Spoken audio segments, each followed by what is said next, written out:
Hey, everybody, welcome to the Players Take, episode 267. I'm your host, Justin DeSimone, joined as always by my co host, Montrell Rice. Montrell, how are you this week? I'm doing fine. How about yourself? Doing pretty good, pretty good. I'm feeling very productive lately. I've been getting a lot of shit done around my house, personal projects, work. It's been a good time playing a lot of games. Um, it's interesting getting off the multiplayer games. I feel like has really focused me in a way I haven't been before. I don't want to blame the Discord, but it's definitely noticeable for me. So I don't know. What about you? I mean, you haven't been playing shit either, really, right? Yeah, I haven't really been playing anything. I've just been studying too much, um, and working. So I'll just study. I'll come home, study, and then go to sleep, and then work. It's Yeah. been like my life for the last 4 weeks. Yeah, hmm it's been week 4, so that's been my life for the last 4 weeks. Yeah, man. So I've had this giant like task list. I started using like a task management software to track everything that I need to do in work and home. I have like two different boards that I use for each, and yeah, I just been knocking shit out last like 2 months, 2.5 months or so, and it feels good. I've gotten like I this has been a project that I've needed to do for probably a year plus. Was like re-sleeve a bunch of my board games, and I just recently like finished doing a lot of that. There's still some I need to buy like one more batch of sleeves probably to fully finish up.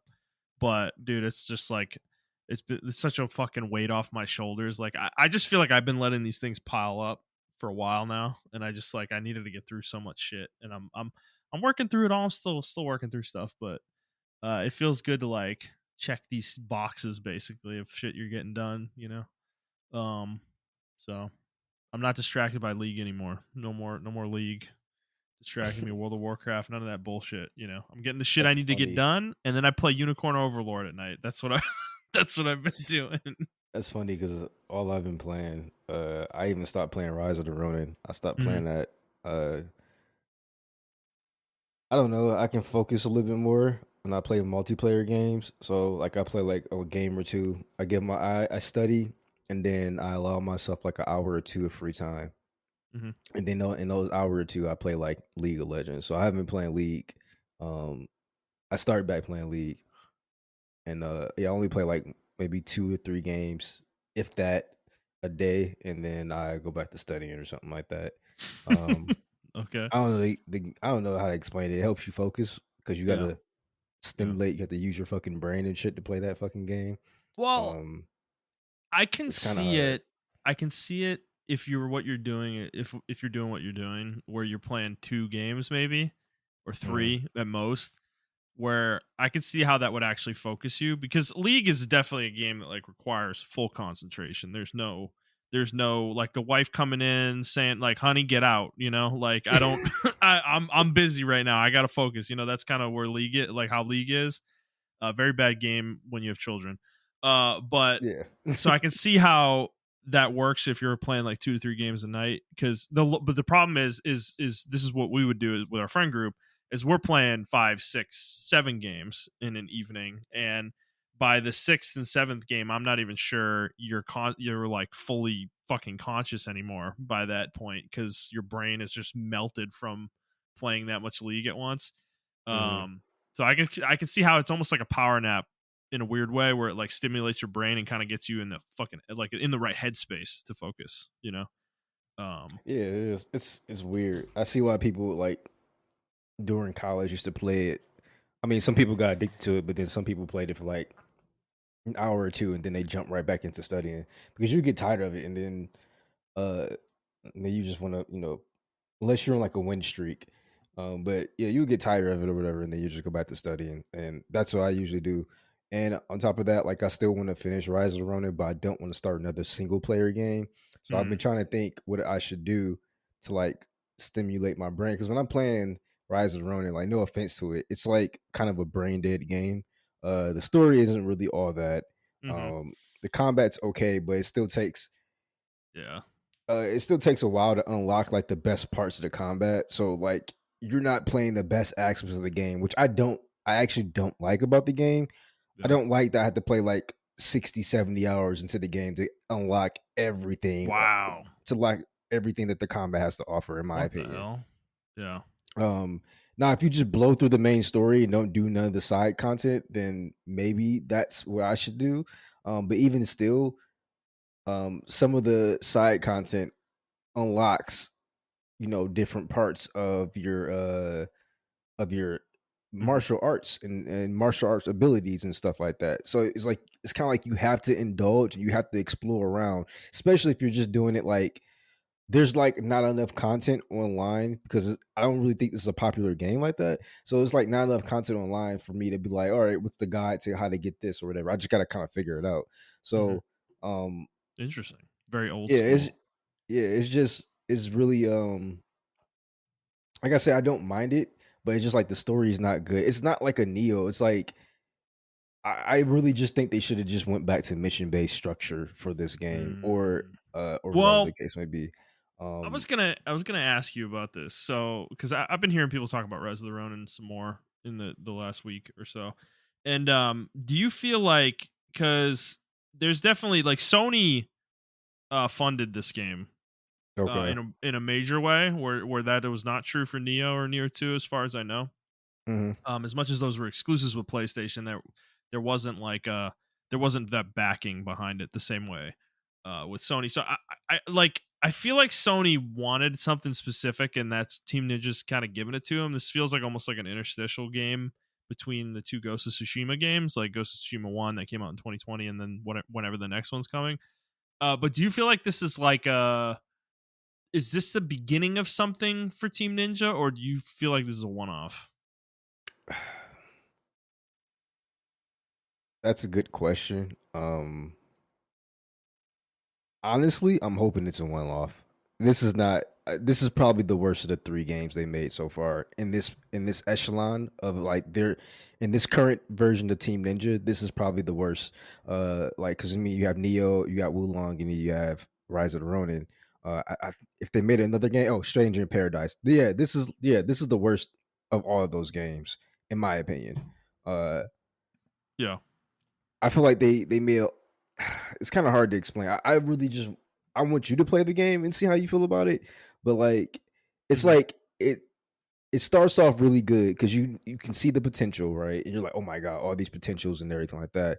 Then it's just the mid game. The mid game of the game is so bad. And I can tell Mm. the end game is really good, but the mid game is Oh just yeah. so bad. What if it takes you I 100 hours to get there? It's not Yeah. most people aren't going to make it kind of Yeah, thing. Yeah. exactly. You can like look up this one guy called Combo Breaker God or God Combo Breaker or whatever the case is. YouTube. He's playing Yeah. this game a lot, and the shit that he's doing is like all in-game shit. And someone posted like on Twitter, like, how come I don't see you guys posting, because we got like a little group on Twitter of like combo people that people follow and stuff like that. And like, how come I don't see you guys posting this? And we're like, that's because all that shit is like in-game. And this guy's a YouTuber, so he can spend 24 hours, 10 hours playing this game and get to in-game in like a week. Whereas with Yeah. me, I'm studying, going to work, I have a wife, so Yeah. like I can't just I can only play like 2 or 3 hour intervals or whatever the case may be, or maybe even 4 or 5 hour intervals on the weekend. Uh, and yeah, like it's just certain parts of the. It's just I would literally spend like 5 hours, and sometimes I feel like I got nowhere, and I just don't like feeling like that. Oh, that But it's like sucks. I already invested so much time Oh, into it that I'm gonna finish it. But yeah. yeah, the game the what I'm on the second region. Like spoiler alert, there's like three regions I think, but Oh it's my god. like I'm on the second region. I think there's a third region. I'm not sure yet. But I'm on the second region, and then like the game opens up even more.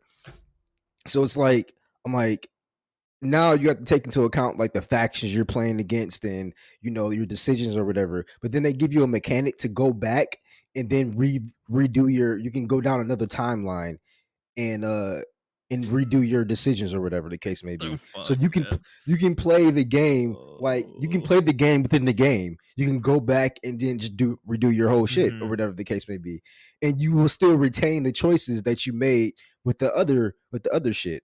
So it's like, and on top of that, like it's not like Mass Effect or anything like that, where like your bonds actually affect your gameplay. It does. Like you can't get certain styles. You get locked out of certain styles and mastering those styles if you Mm, don't get your bond level up with the person that's like becoming your friend. Because each almost every one of your friends uh or crewmates or whatever the fuck people you interact with that you can form bonds with, almost every one of them have a style associated with them. And if you get your bond level high enough, you can become a master, and then you can train against them in the dojo, and then they'll give you the master versions of like some of the moves you get or whatever the case may be. But mhm. then they got other ones where you can actually romance people too, and it's like I don't see the point in romancing. Like they got some women in there that like I don't see the point in romancing them because I don't fucking care. Like, are you going to help my style? No, you're not. You're not giving me any combat. I don't want to sleep with you. I Yeah. don't care about you. I'm not giving my gifts to you. I'm going to give it to all my male counterparts that have all the styles and everything like that. So it's like, I don't know. Maybe there is some kind of this game is just really weird. It's not the traditional Team Ninja type shit. Like, uh, you just get your levels up and then you train in a certain thing and then you can, it's not like that. It's like they really wanted to try to make you interact with the characters, but I find Mm, myself skipping the dialogue because I just don't fucking care. Like I'm sorry, I just don't care. Like the time period is super interesting, and I'm really mad that this company got to do this time period. I would have rather seen like Sucker Punch do something better than this, mhm. or maybe they do something where like Kojima did with Metal Gear Revengeance. They have Platinum do the gameplay and then someone else write the story dialogue and everything like that. Yeah. Um because yeah, this is between the periods of when Japan is becoming they're just meeting with the Western superpowers like America and It's Britain the and stuff beginning of like that like that. imperial period where Exactly. the United States exists and is trying to trade with them and like forces their way into the country. Because Exactly. And then isn't you the got the first guy you fight Matthew Perry? yes, exactly. Yep. Yeah. Yeah. Yep. So you're trying to you got the United States trying to like, partner up with Japan, Yeah. and then you got Britain trying to partner up with Japan. Yeah. And then you also have the shogunate who's like, I want to be with the Western allies because I understand this is what the future is coming. Like our ways are dying. And then you have the anti-shogunate people who are like, no, we need to get everyone out of here. We're anti-foreigner. We don't want any foreigners. We need to keep Japan, Japan. So like that's the time period, and I think it's super interesting. It's just like I'm sorry, Team Ninja just doesn't know how to write a good story. Like they don't. No, they're. I mean, that's not their dude. That's not their thing. Like Neo and Neo Two are cute, right? They have a cute little story within those two games that connects together, and it is a cool thing. But it's not good writing, really. Like, there's not like a riveting story in that game, and it does. Yeah, that I don't know, man. This is frustrating because it sucks that this game is as big as it is because I'm like kind of really turned off by it right now. Like I don't want to play it for that reason. I just went from Rebirth to Unicorn Overlord, which is another 100-hour game, and I don't want to play. I don't want to. And both of those games are really fun for different reasons.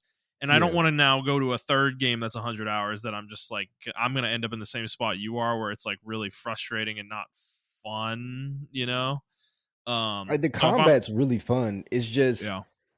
once you start getting used to your combos, like I like to explore other shit and everything like that. And there are like 16 different weapons, um, and like 16 different styles and all the other shit like that.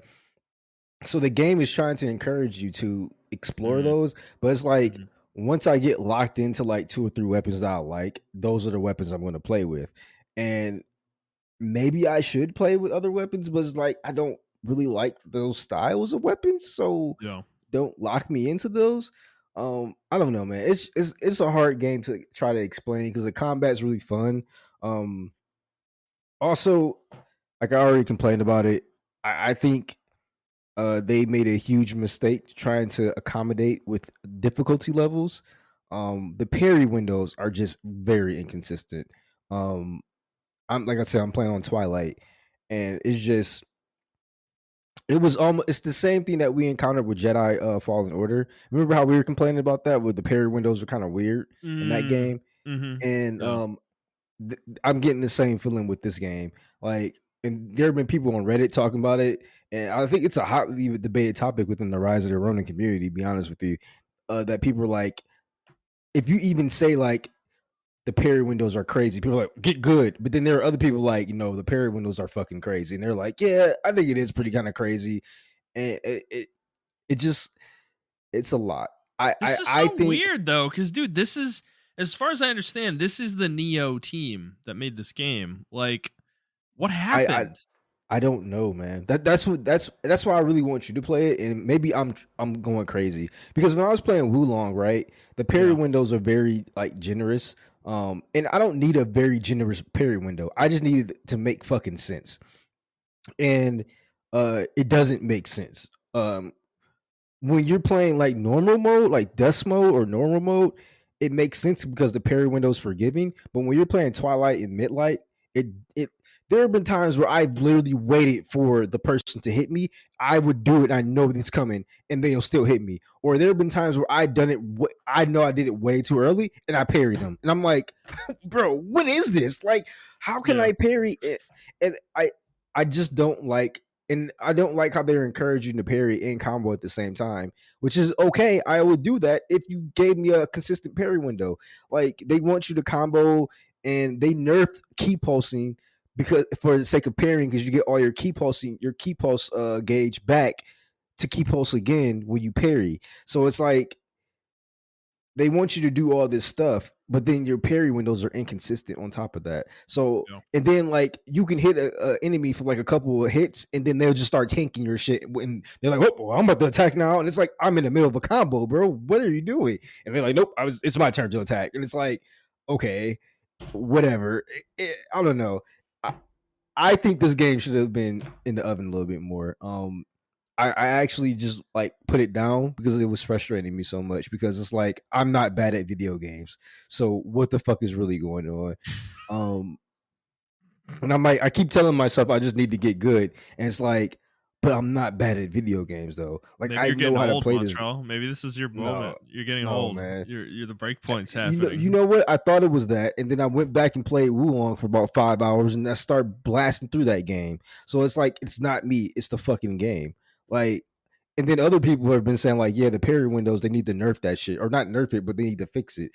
And I do think they need to come back and fix it. Like, it's a thing that's really going to turn a lot of people off. But the problem is, I don't think people are seeing that because they're playing on just normal mode.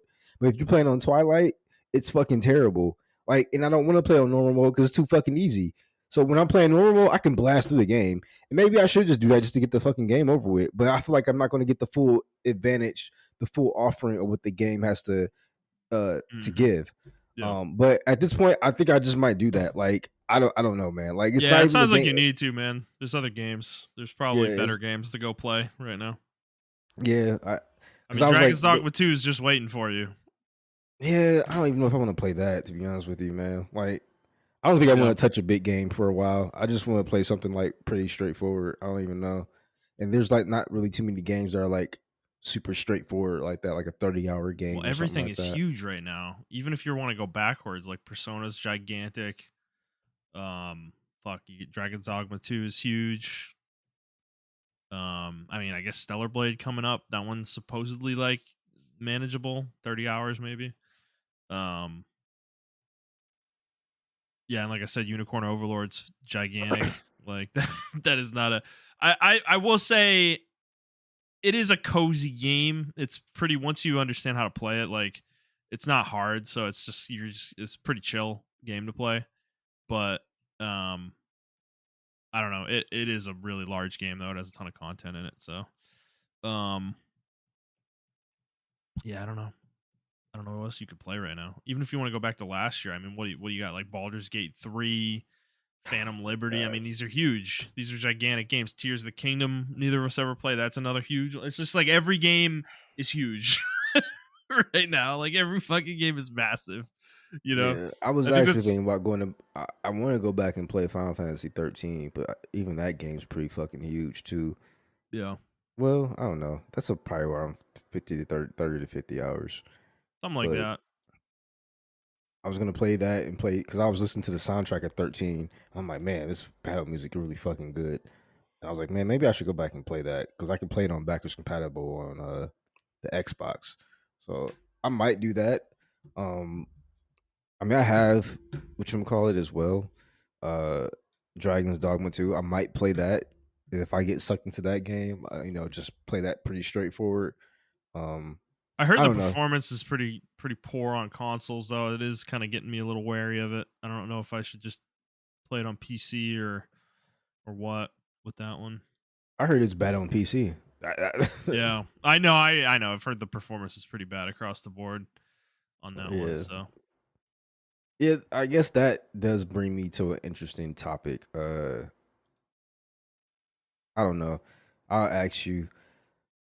I know we got stories, but um, wait. Let me check the stories real quick. Cause maybe you put it in here. Because it was one about fuck. What's the name of that game? Hellblade 2. Did you hmm see any news about that? not this week. I Okay. mean, I remember it's. I mean, I remember from the showcase they did. It was they said it's basically going to be the same length as the first game. Yeah, but that's not the thing people were complaining about. People were complaining about the actual um like obviously Ninja Theory was like we're focused on it's going to be 30 SPS, 30 frames per second. Mm, Locked. 30 frames per second.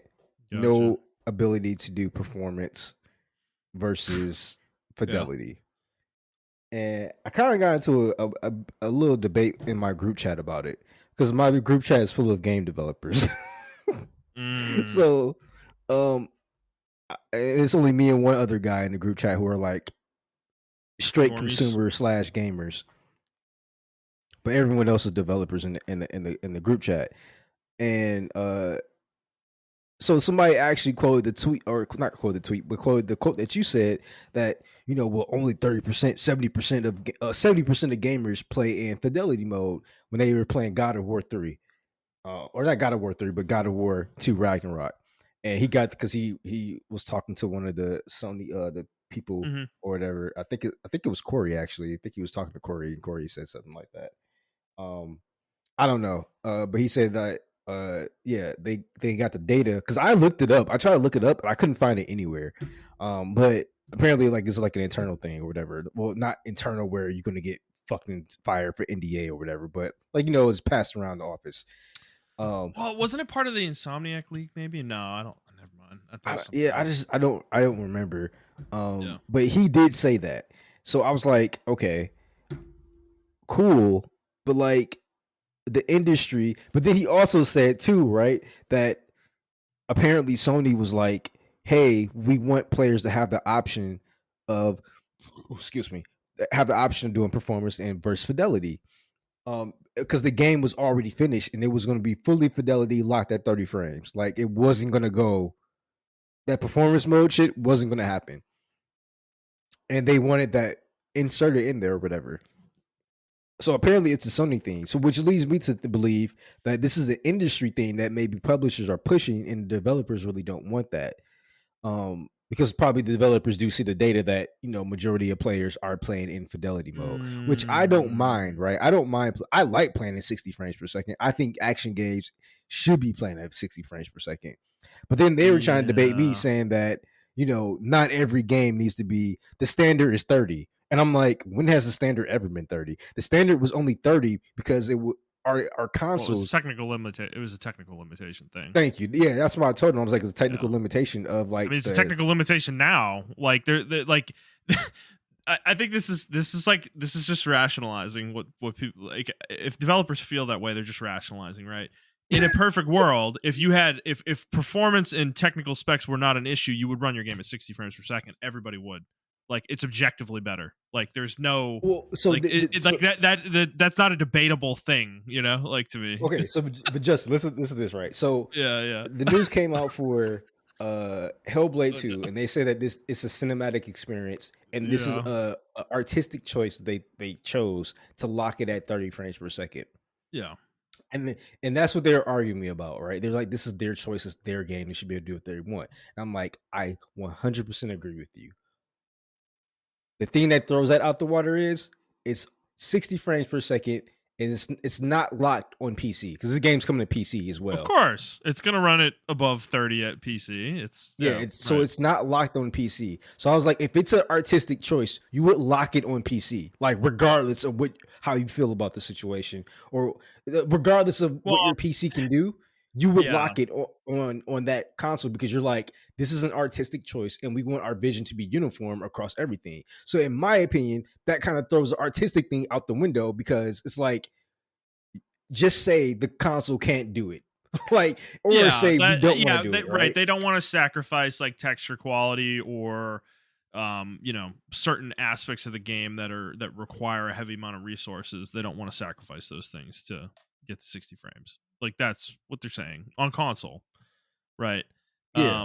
Which like largely it's fine if that's your choice as a developer. Okay, that's fine. But I will say, and this is why Dragon's Dogma is kind of a frustrating game to hear about, because it's like if you're making an action game, like a game that is really an action game now today, like you should be shooting for 60 frames over fidelity, frankly, period, straight up. Like I like a cinematic experience, cinematic style game, fine. 30 frames is okay for that. But Yeah, you're I basically agree. you're kind of saying though that your game's gameplay isn't that important. Is that like you're implicitly saying that, in my opinion. Most gamers aren't going to read it that way necessarily, but I mean, I feel like gamers do subconsciously kind of read things that way, because when a game comes out and says no 60 frame mode or whatever, people freak out. And like it is a thing now. Like the 30 frame versus 60 frame debate is way more of a thing than it was last generation. Yeah, Um and I and and yeah. I mean, words are thrown around like entitled and everything of that nature, and I'm like, Oh no. Okay. yeah, Okay. Again. Like let's see. This is what I was saying, right? I was no. like, there Like are assholes on Twitter that do way too much. There are assholes online that do way too yeah, much. yeah, And I agree, those are entitled people. But then you have, I consider myself pretty level headed. I can like try to objectively look at both sides. I try. I'm human, yeah. so I can't. Right. But I'm like, I try to look at it objectively both sides, and I'm trying to say, like, from my side, just being a gamer, it's not entitled. This is what was fed to us. If you feed me the last Sony titles that have come out, even though it's not a Sony game, the last popular titles from both sides have given us the option of doing Yeah. fidelity versus performance. And if you take that option away, people are going to ask, why are you taking that option away? You've been feeding us these options. If you're Yeah. feeding me chicken, corn, and rice, and then you just take away the fucking chicken, I'm like, okay, well, where's the fucking chicken? Well, Montrell, actually, you're only supposed to You're eat corn and entitled for rice. expecting chicken.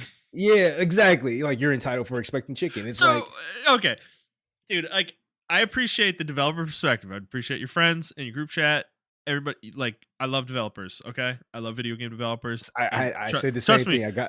Montrell and I understand how it works. Okay, we're not fucking idiots. We're not these people on Twitter who don't understand how games are made. However, there's something that these people they always lose sight of every time we have this conversation. I hate the word entitled when you're talking about a commercial product, something that costs fucking money to buy. Okay, like it's not entitled to have a certain expectation on something that costs a certain amount of money. Sorry, period. Like, yes, there are unreasonable expectations, certainly, but the yes, 30 versus 100%. 60 frame thing is not an unreasonable debate to have in this modern era of gaming. Like, I just don't think that's, a lot of games are achieving 60 frames and giving us that option. It's not unreasonable to expect that from most games at this point. So to me, that's not entitlement at all. Now, and if somebody decides with Hellblade 2 that they're not going to buy the game, that let's say they don't have a PC, so they can't buy it there, like it's just Yeah. not even an option for them, and they Mhm. say, Okay, I'm not buying Hellblade 2. I'm not going to play Hellblade 2 because it doesn't have 60 frame mode. Is that entitled of them to say? No, they're making a purchasing decision. They've decided that the price that is being charged for the game is not worth it because they don't want to experience it at that price with 30 frames. Like, that's not entitled. That's just being a consumer, you know? But see, that's and we actually had a level-headed discussion, and it kind of came down to that. We came to the conclusion that gamers should be informed, and they should go out and seek information about the product. Second, developers should. Well, I'm sorry, publishers should not put unrealistic expectations because they're the middleman, marketing right? their game, right? Yes. Yes. So they're putting unrealistic expectations towards the consumers and towards the developers. It's hurting both. And then third, I don't. It's not really something I can say for the developers because they developed the game. But I guess third is like also realize you are developing a product for a consumer. Like, yeah, we got to stop acting like that video games are this gift from God that developers have given us. Like, we have to stop with this attitude that they're anything more than being a commercial product. Like, that's what they are, okay? Like, they're not special because they're video games. Like, yes, we feel like they're special because we love games. It's a hobby we love, but it's like Magic the Gathering cards and Pokemon cards are not some special thing. Like, it's fucking cardboard with paint on it, you know? It's a fucking like you know, it's like so when Hasbro and Wizards of the Coast come out and they're like $400 for these 12 fucking booster packs, and I point at that and I'm like, God, you guys are fucking psychos. That's not entitled, okay? Like, it's not a gift. Magic the Gathering is not some gift from fucking Jesus, you know? It's like, no, it's a fucking commercial product. $400 for 180 cards is insane. It's fucking insane. You know? So, and I can say that, and it's the same conversation in video games, okay? It's like when you come at me and you say, I want, you know, $70 for this game, and Hellblade's going to be 50, I think. But isn't that pricing just a tacit omission of what that game is going to be? Like, it's not The Last of Us, you know? That's not the experience they're making. They're not pricing it like that, you know? So it's like, they already know. Like, they already know. They're implying certain things with that price point, you know? With I the didn't game. even know it was going to be 50. I thought I'm pretty sure it's going to be 50. Yes. I don't hold on. Let me fucking confirm that before we are doing a podcast we publish, but yeah, it's going to be 50. It's going to be 50. Yeah, $50. Yeah. So you're already implying something there. And and that only, part of that by the way, y'all. could be the frame rate, you know? Like, yeah. Hello? You still there? Yes. Sorry, I was done with my point. Sorry, I know. Sometimes I just keep going and going. Yeah. You don't know. I just cut it off right there. This is why we need to do it on camera, because you'll know when I stop talking. You know, it's like the pregnant pause. Like, I got him with the pregnant pause so hard. Oh my God. Like, have you ever listened to a podcast where they do that, where they go silent for like 10 seconds and you're like, what the? And you like look down at the phone and then they're just like, oh, no. You know, it's like nothing happened. That's what I just did to you. That's hilarious. Oh, that was awesome. Yeah. But I don't know. The conversation that conversation came up earlier. I think it was actually like earlier this week or last week, actually. And I was just like, well, I don't really like debate with them too hard about it because they are developers, right? They're two indie developers and one's in the industry. So it's like, I don't really debate with them too hard about it because I'm like, you guys obviously know what you're doing if you're in this industry and everything of that nature. And, you know, I understand developing games is hard or whatever, but it's almost like, it's like, I understand y'all plight, but it's like, what about the plight of the gamer? It's like, and it's almost like, oh, they don't deserve any kind of plight. You know, it's like they're buying your products though. Like, yeah, you're also approaching it from the perspective that every gamer plays every game, right? Like, it's kind of almost the mentality you're approaching the argument from is like Hellblade is competing with other games coming out around it. It's competing with Stellar Blade. Like, if they're gonna make the choice between the two, that frame rate thing may be the break point of the decision for them, where they're like, oh well, I'm gonna play Stellar Blade. Fuck Hellblade 2, you know?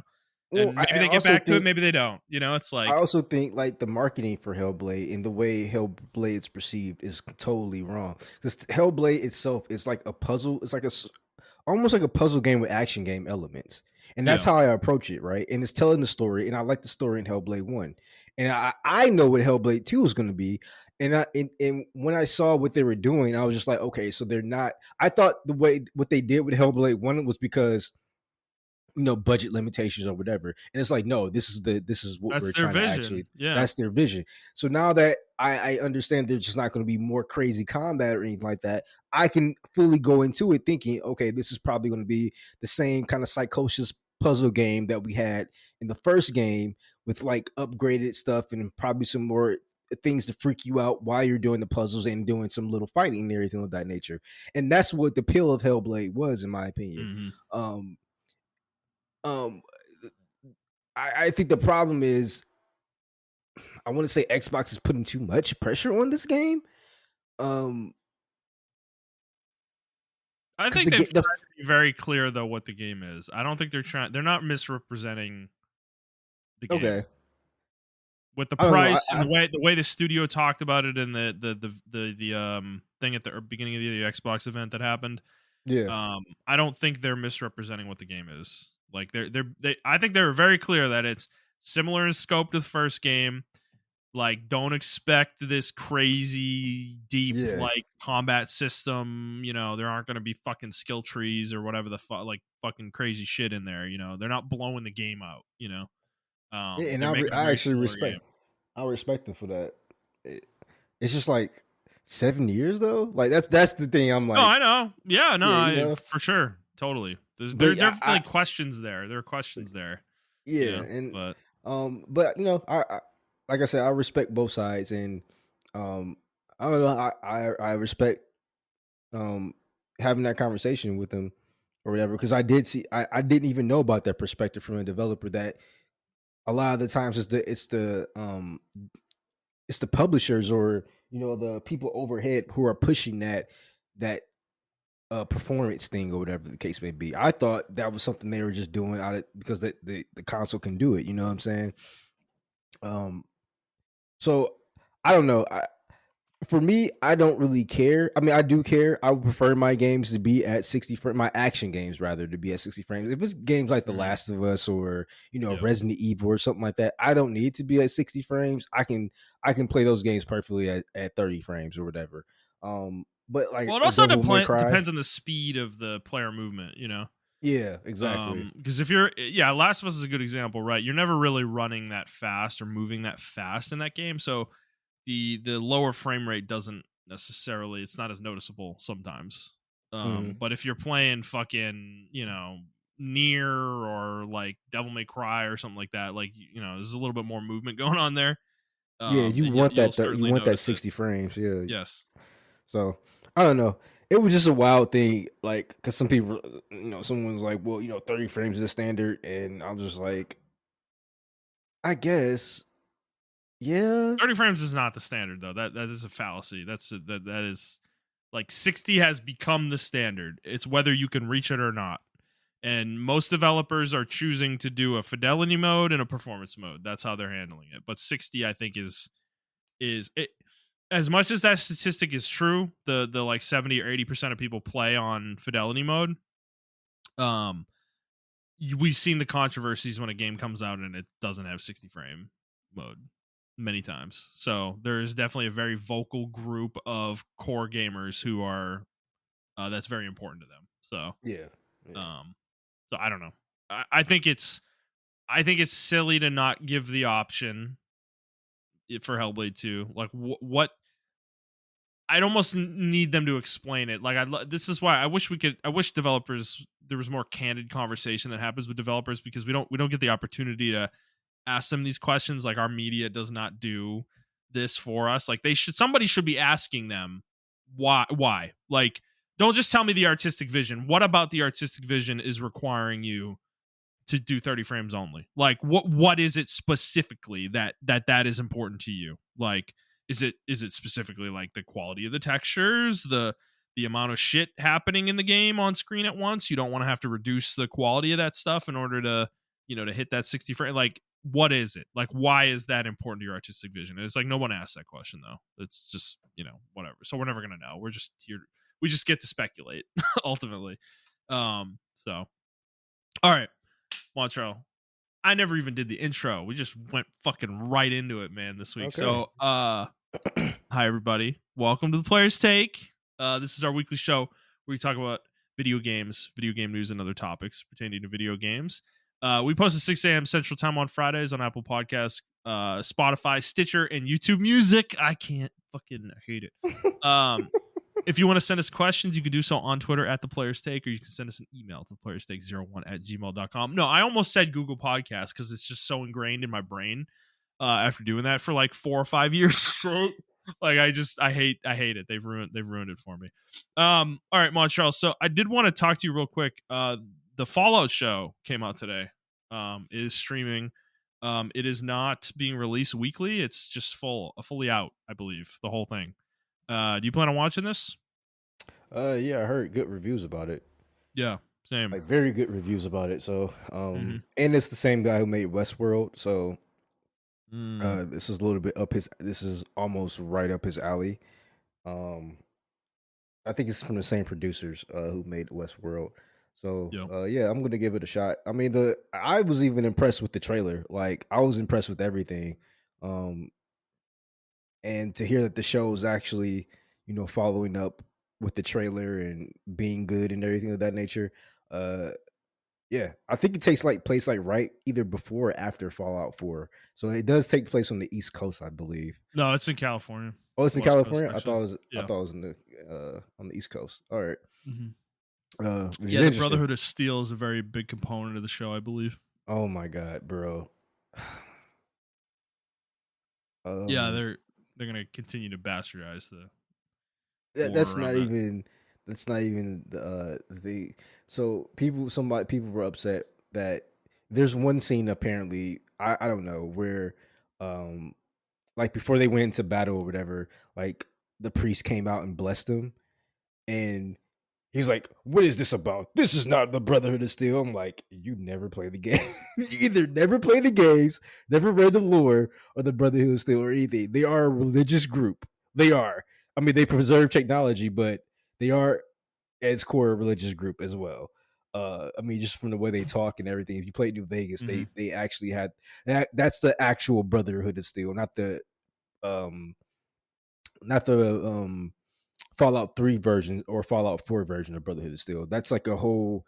They actually separated. Bethesda did a good job trying to separate. Like that's an offshoot of the Brotherhood of Steel, who calls themselves the Brotherhood of Steel. They're not the actual like Brotherhood of Steel. But yeah, so I don't know. It's going to be interesting seeing like people ask questions about it and everything like that. Is this show is actually like a total opposite of fucking Halo. Like it's so crazy. I actually did try to sit down and watch Halo, man. I was just like, I watched all of season 1. Yeah. And season 2 is actually a little bit better, but it's not. The dude just constantly takes off his fucking helmet, man. Like I don't even consider it Master Chief anymore. I consider this a whole different version of Halo. I don't know. Just taking his helmet off every episode, like every other scene. He's taking the helmet off. Every other scene, bro. Like there are whole scenes, even when they introduce. Cause are you going to watch it? Well, I want to. I don't care that much though. If you spoil me, so okay. Like even when they introduced the flood, like it seemed like they didn't have enough money in the budget to introduce the flood, so they just turned the flood into like zombies. That was it. Yeah. So like, that's so fucking upsetting. Dude. So the show is Halo. It's following the timeline of Halo, but it's not the video game Halo. So that's what I'm trying to look at it as.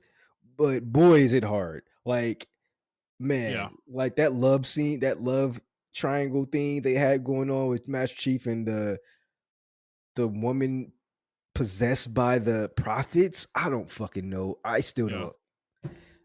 I was just like, bro, like who wrote this show? I don't understand how Microsoft Why does Microsoft continuously let I their don't think they shit get care. butchered? I don't think they Yeah, care, dude. No, no, I think it's Halo specifically. They don't. For some reason, there's why? some severe disconnect with them in Halo. Like, They yeah, even named I their don't know. AI fucking Cortana in the Windows thing. Yeah, I don't know, man. But yeah, sorry. Fallout. It looks like it's gonna be a good show. Um, I, Todd Howard may have scammed me out of a couple of Elder Scroll games, but boy, did he do a good job at like following this show and keeping it on wraps. Um, so yeah, yeah. It's just I don't. I think I'm gonna watch it probably, but I have. I'm probably not. I'm ultimately probably not gonna like it too much because I don't. I don't like what Bethesda has done with Fallout. You know, like I. yeah, I think what they've turned the franchise into is kind of a joke, frankly. It's like a caricature of itself it at this is. point. Yeah, it Like is. because the whole like point of it originally was it was a commentary on how capitalism caused this fucking Armageddon basically to happen. And Exactly. and then you have these games now that come out with all these microtransactions and it's just like fucking greed all over the place. It's just like the most ironic thing imaginable. So I have a hard time. I don't think you're supposed to take it seriously anymore. Like it's just like this goofy world Yeah. with mutants and It, shit and it's just like that's not like I vastly prefer the way more serious like grounded version of it from the first couple games personally, so I don't know.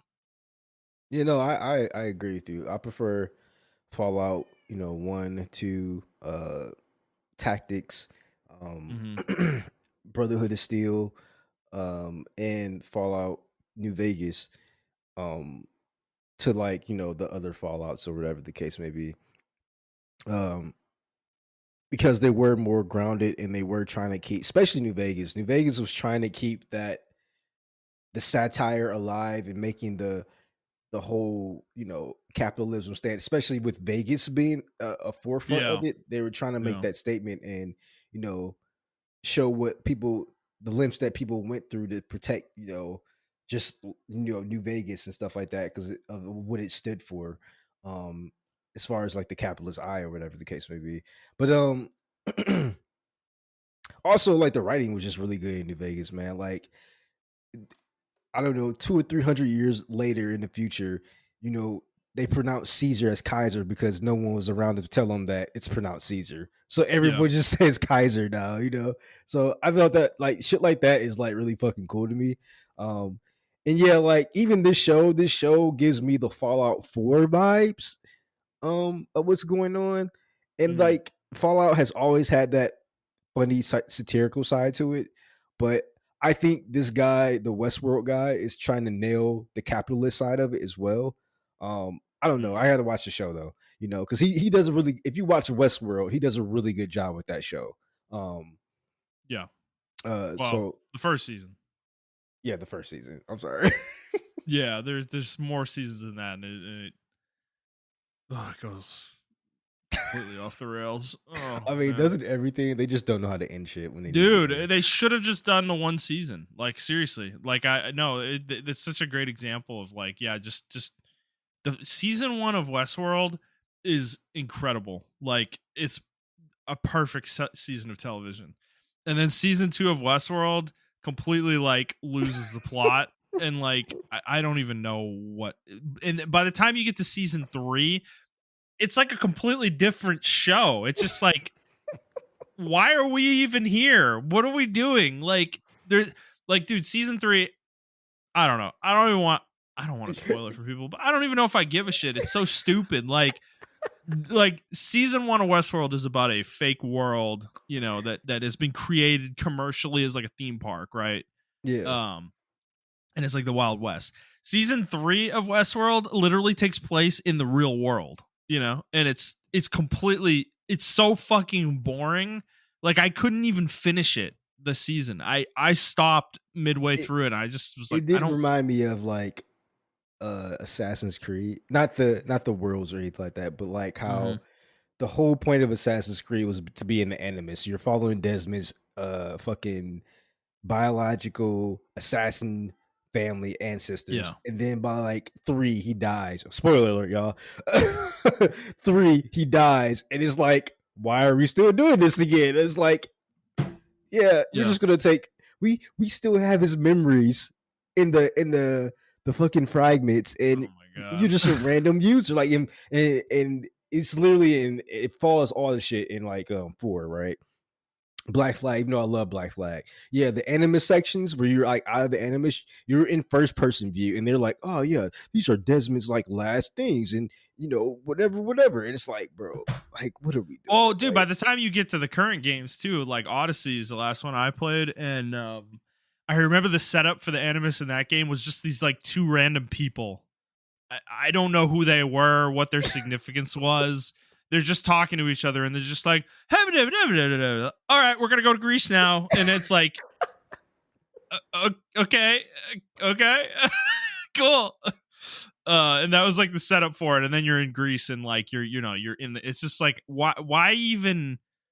I'm not even sure why it's there. Like, I feel like they're trying to placate something from like early fans of the series or something, because it's totally unnecessary. Like, the game just could take place in ancient Greece. It's just, I don't know. I think so for Assassin's Creed in particular too, right? And I think this is the problem with like Westworld and everything like that. Like the first iterations of the game or the show was set up so well that everything made sense, and then once you get to the later parts of it, it doesn't make sense anymore. Like there should be no reason why you're in Valhalla or you're in Greece doing the eagle vision. The eagle Right. vision was there because in 1, in 2, and 3 you were still in the animus, so the animus was still like a part of the game, and that's why you had all those glitches and stuff when you're doing it. Why are there Mhm. glitches in like why are we doing the glitches? I mean, technically, we are the animus in the other one, but you're not even explaining to me why I'm in the animus or whatever the case may be. I don't fucking know, man. It's just, bullshit. But yeah, Yeah. Westworld is crazy, and I I have a feeling this is what's gonna happen to Fallout. I'm gonna love the first season. Yeah. Second season gonna come out. It's gonna be complete shit. Like this is what I feel like. The only show, in my opinion, Justin, that had like a perfect. Oh, it's 2 of them actually. And it's by the same guy is Better Call Saul and fucking Breaking Bad. They knew Yeah. when to end the show. They were like, we're not going any further than this. 4 seasons, 5 seasons, flat. Boom, we're done. Yep. I don't know. No, you're Yeah, totally right. Like, I they feel had an like endpoint in mind when they started writing the show, though. It's like, I feel like with a lot of these things, they create like one season and they have like a really strong idea, and then it's like super successful, and they're just like, oh well, we got to keep going, guys. Like, and it's like, well, it was just one season. It was just supposed to be one season, one story, and it's like, nope, we got to keep going. So you have to make up some bullshit to continue, and it's just, I don't know, that's whatever. actually why I like The Watchmen, the TV show. I'm glad Yeah. it was just one season and that was it because they got their story out. Plus the backlash, like everyone was really pissed about it. But I actually like that show a lot. Well, Uh, I agree, because I watched that in the last like 6 months or so, and I'm mhm. kind of glad it ended where it did, because where it ends, I'm just like, I don't know if I really want to see this continue. Anyways, like, I don't know. I wasn't as high. I don't think I was as high on it as you were. It sounds like, but yeah. So I don't know. It's just, we've gotten way off the rails. Yeah, we did. Fallout show came out. It's getting good reviews. We may watch it. We'll talk about it in the show if we do. All right, Montrell. Let's get into the show proper I here. already You've talked already about the games. Yeah, I already talked about yeah, what I've you've been already playing. talked about what you're playing, so I'll just get into what I've been playing, which, as I said, is literally just Unicorn Overlord at this point. Like, that's pretty much all I'm playing. I'm just mainlining this game straight up. I'm like, my game clock says like 58 hours or something right now. And I'd say majority of the way through the third region. I don't know how much longer I have to go. I think I still have a lot to do, but you were talking about the mid game of Rise of the Ronin, interestingly, and it kind of triggered in me the same thought process with Unicorn Overlord. And I am actually really enjoying the mid game of Unicorn Overlord. Like, the game gets better the more you play it, as things unlock and you get access to more classes and characters, and you're expanding your squad sizes to their maximum.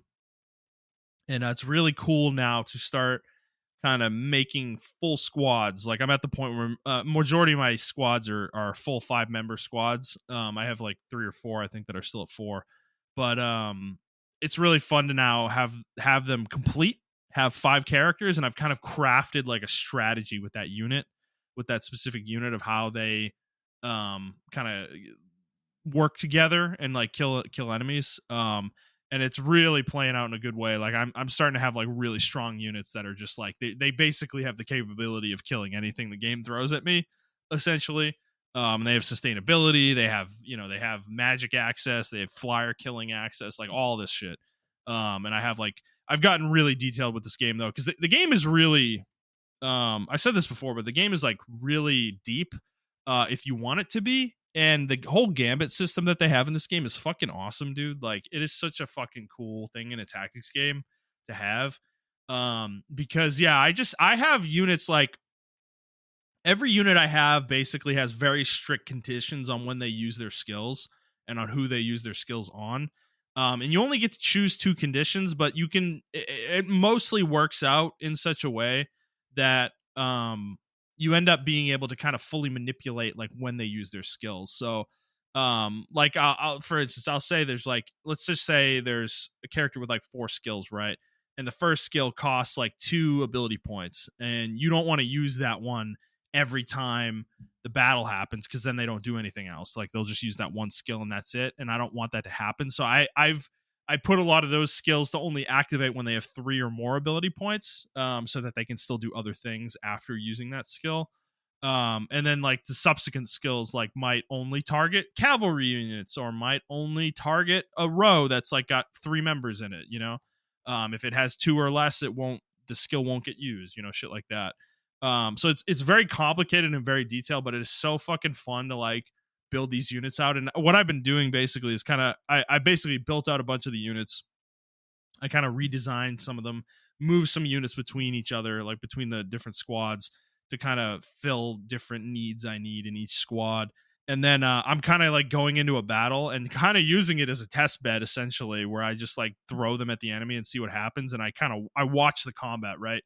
I watch what they do in the combat and what order they're doing things. And some of them I've fucked them up, like on my first iteration, where I didn't set the gambits correctly. So some of the skills aren't getting used, or they're either never getting used or they're always getting used. And there was a reason for that. And like having to dig into the unit and figure out why that's happening. Like what did I do? What setting did I set that fucked this all up? Like the whole sequence of this up, and figuring that out is kind of the fun part of the game, like where you're kind of like designing, you're almost designing the tactics of how your units fight, basically.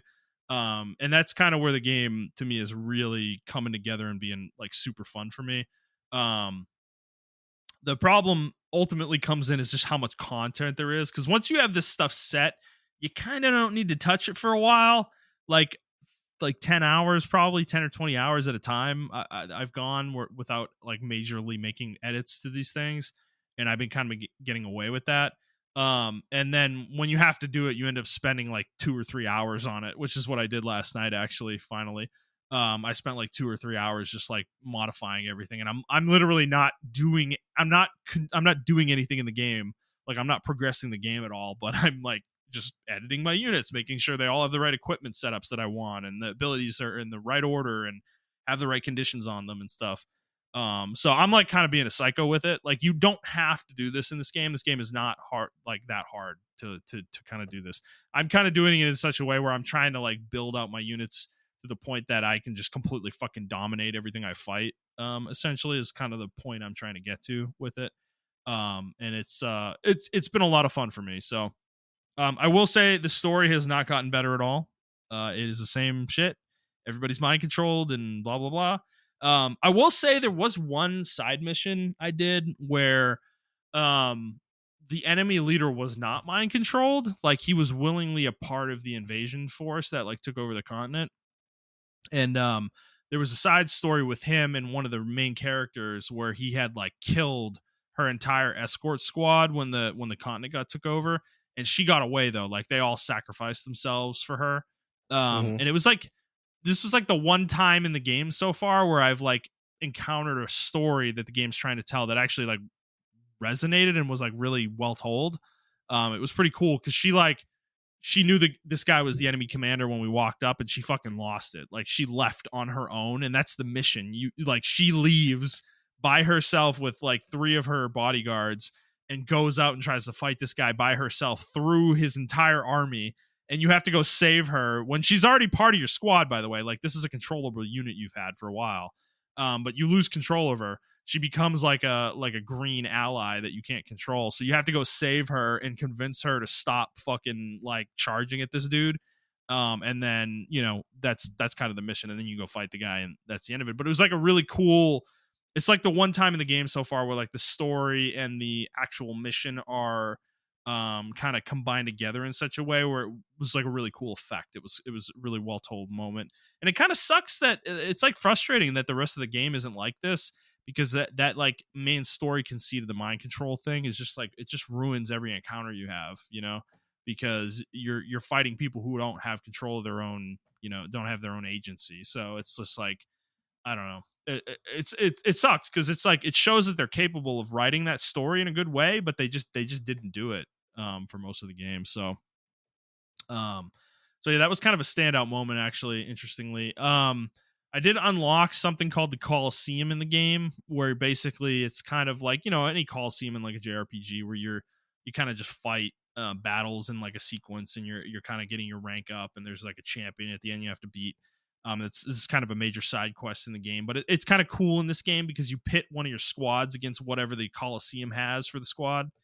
Um, but this is also where the game introduces some kind of weird little multiplayer element to it, where you can fight other players' squads in the Coliseum, like real players, which is kind of cool. And there's like this little ranking system. It's nothing interesting or deep, or anything like that, but it is kind of cool to be able to do that.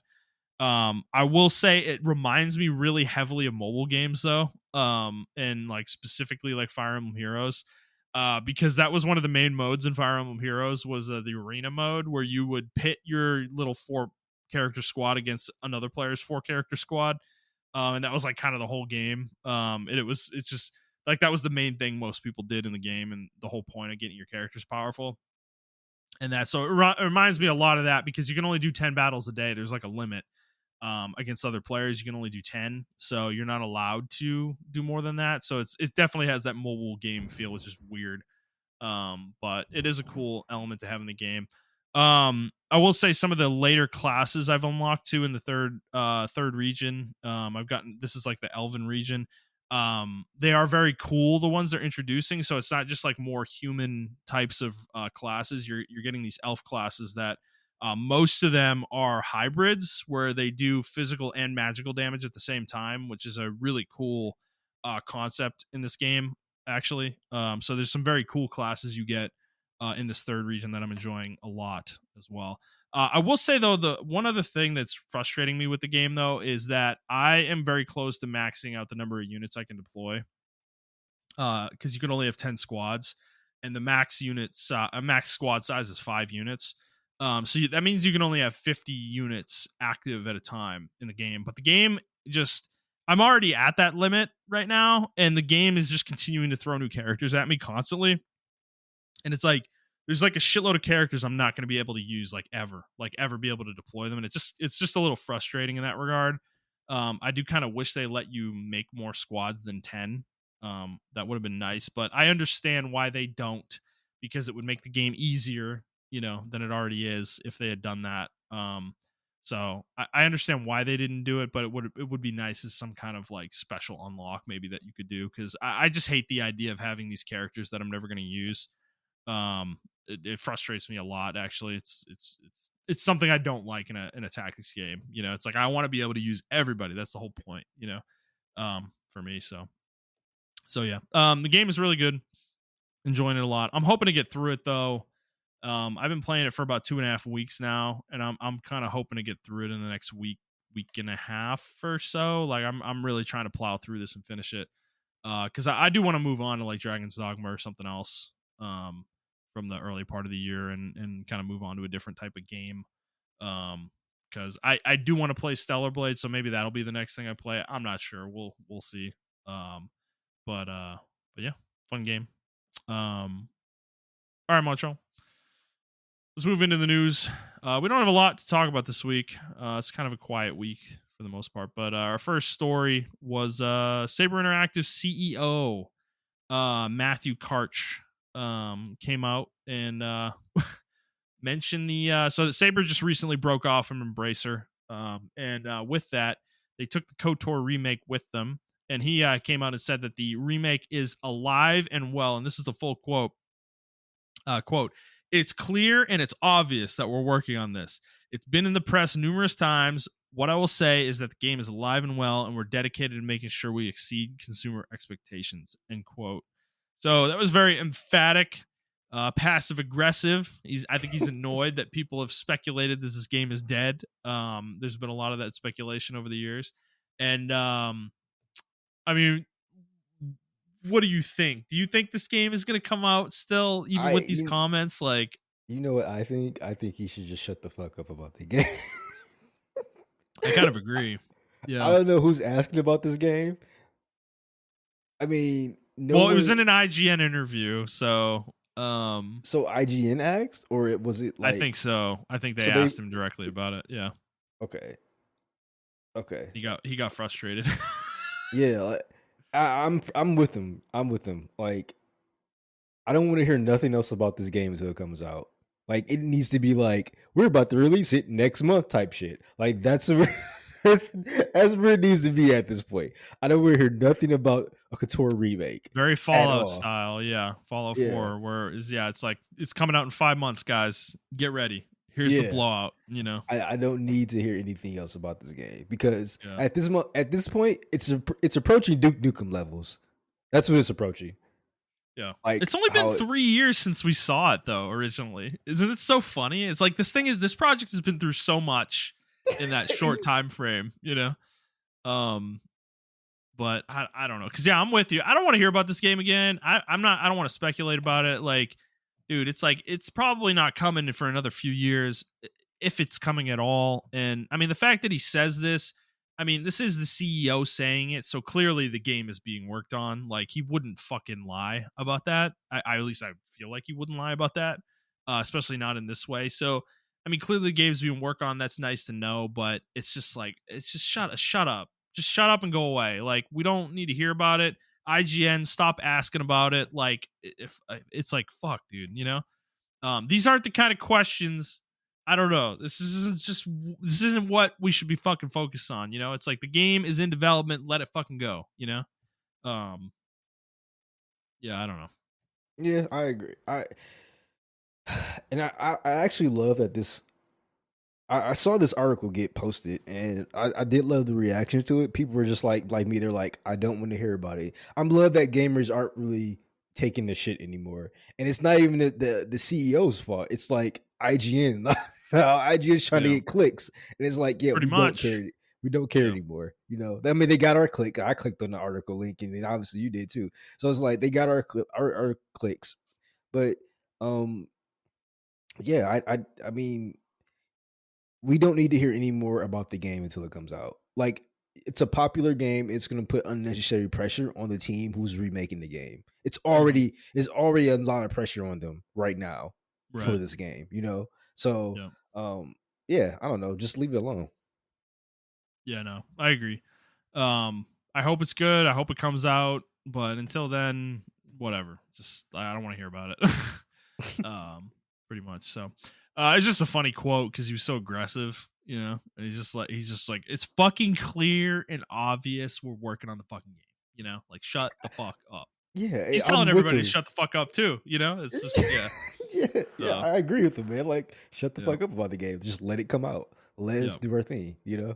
yeah. So, Fair enough. All right, Montrell, let's move on. I put this one in here for you because I know you love Battlefield. So Battlefield 2042 has obviously struggled since it came out, but they said officially that this next season 7, is going to be the end of new content for this game, and they are moving on to what's next for Battlefield. They actually, here's a quote I'm going to read. So, quote, while we've enjoyed and are proud of creating these seasons of additional content for Battlefield 2042, it is now necessary for us to turn from the present to the future. What this ultimately means is that Season 7 will serve as the final season for Battlefield 2042. After Season 7 concludes, we will continue to support the game with new in game challenges, events, modes, and of course, ongoing maintenance.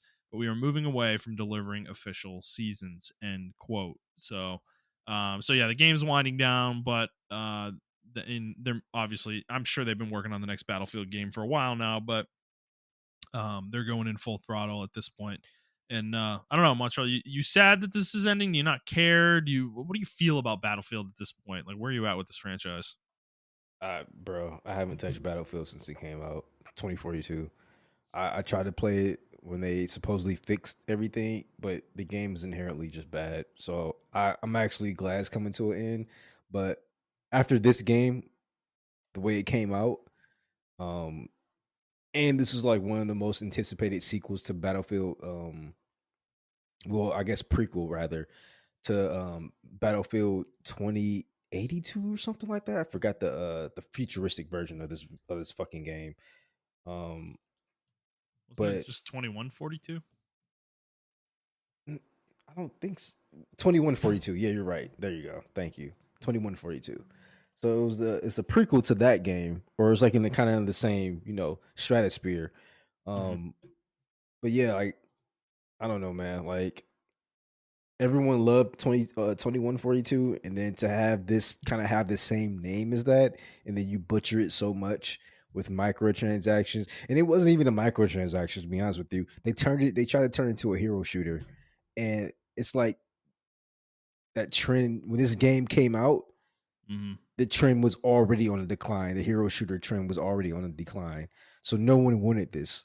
Um, and yeah, I don't know. I'm actually very scared for the future of Battlefield. I know Vince Zampella is like taking over the reins of it and everything like that, but I'm still scared because I mean, I don't know, man. I don't, Yeah, it's I just don't, it was I yeah. think they're trying too hard to be Call of Duty when they need to be Battlefield, in my opinion. Yeah.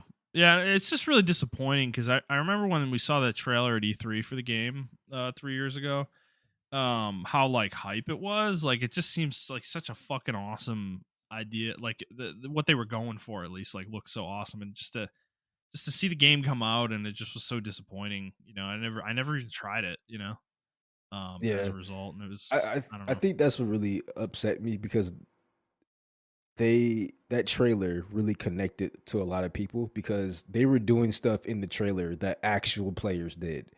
Yeah. Like obviously the one where the pilot jumps out of the fucking hell the jet, rocket launches another pilot, then jumps back inside the jet. Like that actually happened in Battlefield 4. And it Yeah. was super hype when somebody recorded it and did it. Um and yeah, to have those community moments be kind of bastardized, you used it to hype us up, and then you release a product that clearly wasn't finished, and clearly had a whole that wasn't Battlefield, in my opinion. And maybe that was their excuse, like, well, this actually isn't the number Battlefield game, guys. Like, this is actually an offshoot of the Battlefield.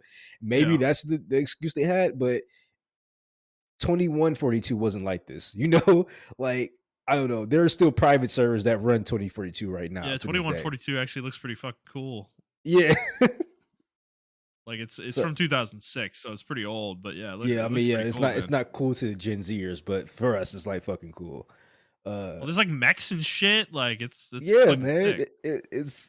It was pretty cool, man.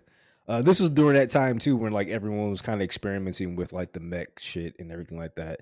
So I don't know. Yeah, it just kind of sucks, man, but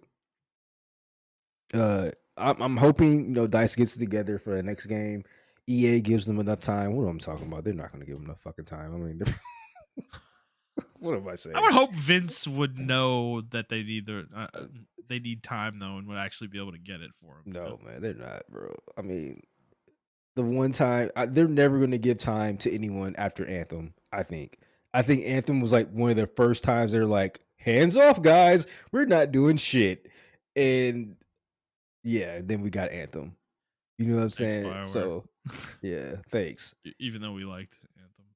Yeah, I did like Anthem, but it had potential. I'm actually out of all the games to end support for, that was one game they should have just kept going. You know what, dude, Montreal? That isn't that game though. That's such a great example of what we were talking about earlier with our friend group, though. Like, Jet would have kept playing that game if we would kept playing it. Like, I think this is why I needed to like get out of the Discord, is because they don't know when enough is enough with sometimes with some of this stuff. They'll just keep going and going and going and going and playing and playing and playing the same shit endlessly, even if it's not fun, you know? And it's just like I got sucked into that sometimes. I know you do too. You know, it's just like, and I had to extricate myself from it. You know, like I had to take control back of my gaming life. I feel like I was like completely out of control with No, it. you're right. So It was pretty bad for us for the last 2 years, 2 or 3 years. year, I would say a year at least. Like since we started playing League again, I feel like is when it really kind of got bad. Where we were like, I mean, do you remember those nights last year where we were playing League on a weeknight until like Oh my 2:30 in the god, morning, yeah. bro? Like, what were we doing, man? Like, we're in our fucking 30s, bro. You know, it's like, Well, I gotta thank Jesus school Christ. for like ending my like whole thing. Yeah, I was like, you had no choice in the matter. Yeah. yeah, I had no Yeah, choice. which I didn't have that. I didn't have that. Like I kind of had to like pull myself out of it myself, you know. Um 'Cause, yeah, I think they you still helped me try to. though, cuz you kind of like, you being gone made it less appealing to jump on, you know. It's just like, so Yeah, and yeah. I don't know. They just by the time they got on Helldivers, I was already like, I'm about to start class. I can't go crazy with y'all anymore in Helldivers like I want to, and that's kind of why I didn't, because I was like, if I start this, then I'm gonna feel obligated even when I'm on school nights to play with y'all. So I just kind of Yeah. stopped playing Helldivers. Yeah. So yeah, I don't know, man. It's one of those things where I'm gonna come back in the summertime because I'll be doing online classes, so I'll be back. But it's like for right now, yeah, I just want to play the games, Whoa. that I want to play and everything You like know what's that. coming in the summertime? New Final Uh, Fantasy 14 Final Fantasy expansion. 14. Yeah. So that might be my re-entry into the Discord at that point potentially. You know they're not Um gonna play Final Fantasy 14 with I you. don't give a shit. I don't need them. I don't need them to play that game. Like that's why I love Final Fantasy 14, as I don't actually need my friend group to commit to it for it to be fun, you know. So Yeah, yeah. because that was the issue with the WoW thing, is you know, just the fucking, that shit was such a fucking waste of time. Like I got so pissed about it. Because yeah, it just was like, I just felt at a certain point, again, it just, you get to a point where like no one's playing, no one's getting on, nobody fucking, like Brad doesn't want to fucking, it's just a fucking waste of my time, you know. Yeah, yeah. So I like, that was another reason I had to just jump off, because I just felt like every game I was jumping into with them just felt more and more like a waste of fucking time, you know, because Well, some I don't dumb know. shit like that would They, happen. they don't really like. It's kind of hard to explain because they do like the games we like, but they don't like the games we like. Like we like the multiplayer games and everything like that. What I really wanted to play. I really wanted us to play a campaign in Baldur's Gate. Like I We really could. wanted us to do that. Um, Me and you definitely could. yeah, I can still do that. That I can do for like an hour. Like we can play that for like 2 or 3 hours a day, or an hour or two a day, and then we jump off or whatever. Like I don't need to be playing that all day. Well, I Um, think that's the part. I think that's the point about you with the league thing earlier. Is I think we need to do that in general. If we do get back on the Discord, is like we only play for like a couple hours. You know, maybe 2 3 yeah. hours on a weeknight. You know, on the weekend maybe we get a little more crazy with it. But it's just like, You know you what? I know, think I'm going to reserve my weekends for my single player time. yeah, Like, I know. well, bar that, like maybe on Sunday I'll jump back in, but like definitely Friday and Saturday are going to be like my single player. If I do decide to, when I do come back to the Discord, um, to do that or whatever the case may be. So Yeah, yeah. All right, fair enough. Battlefield 2042 is dead.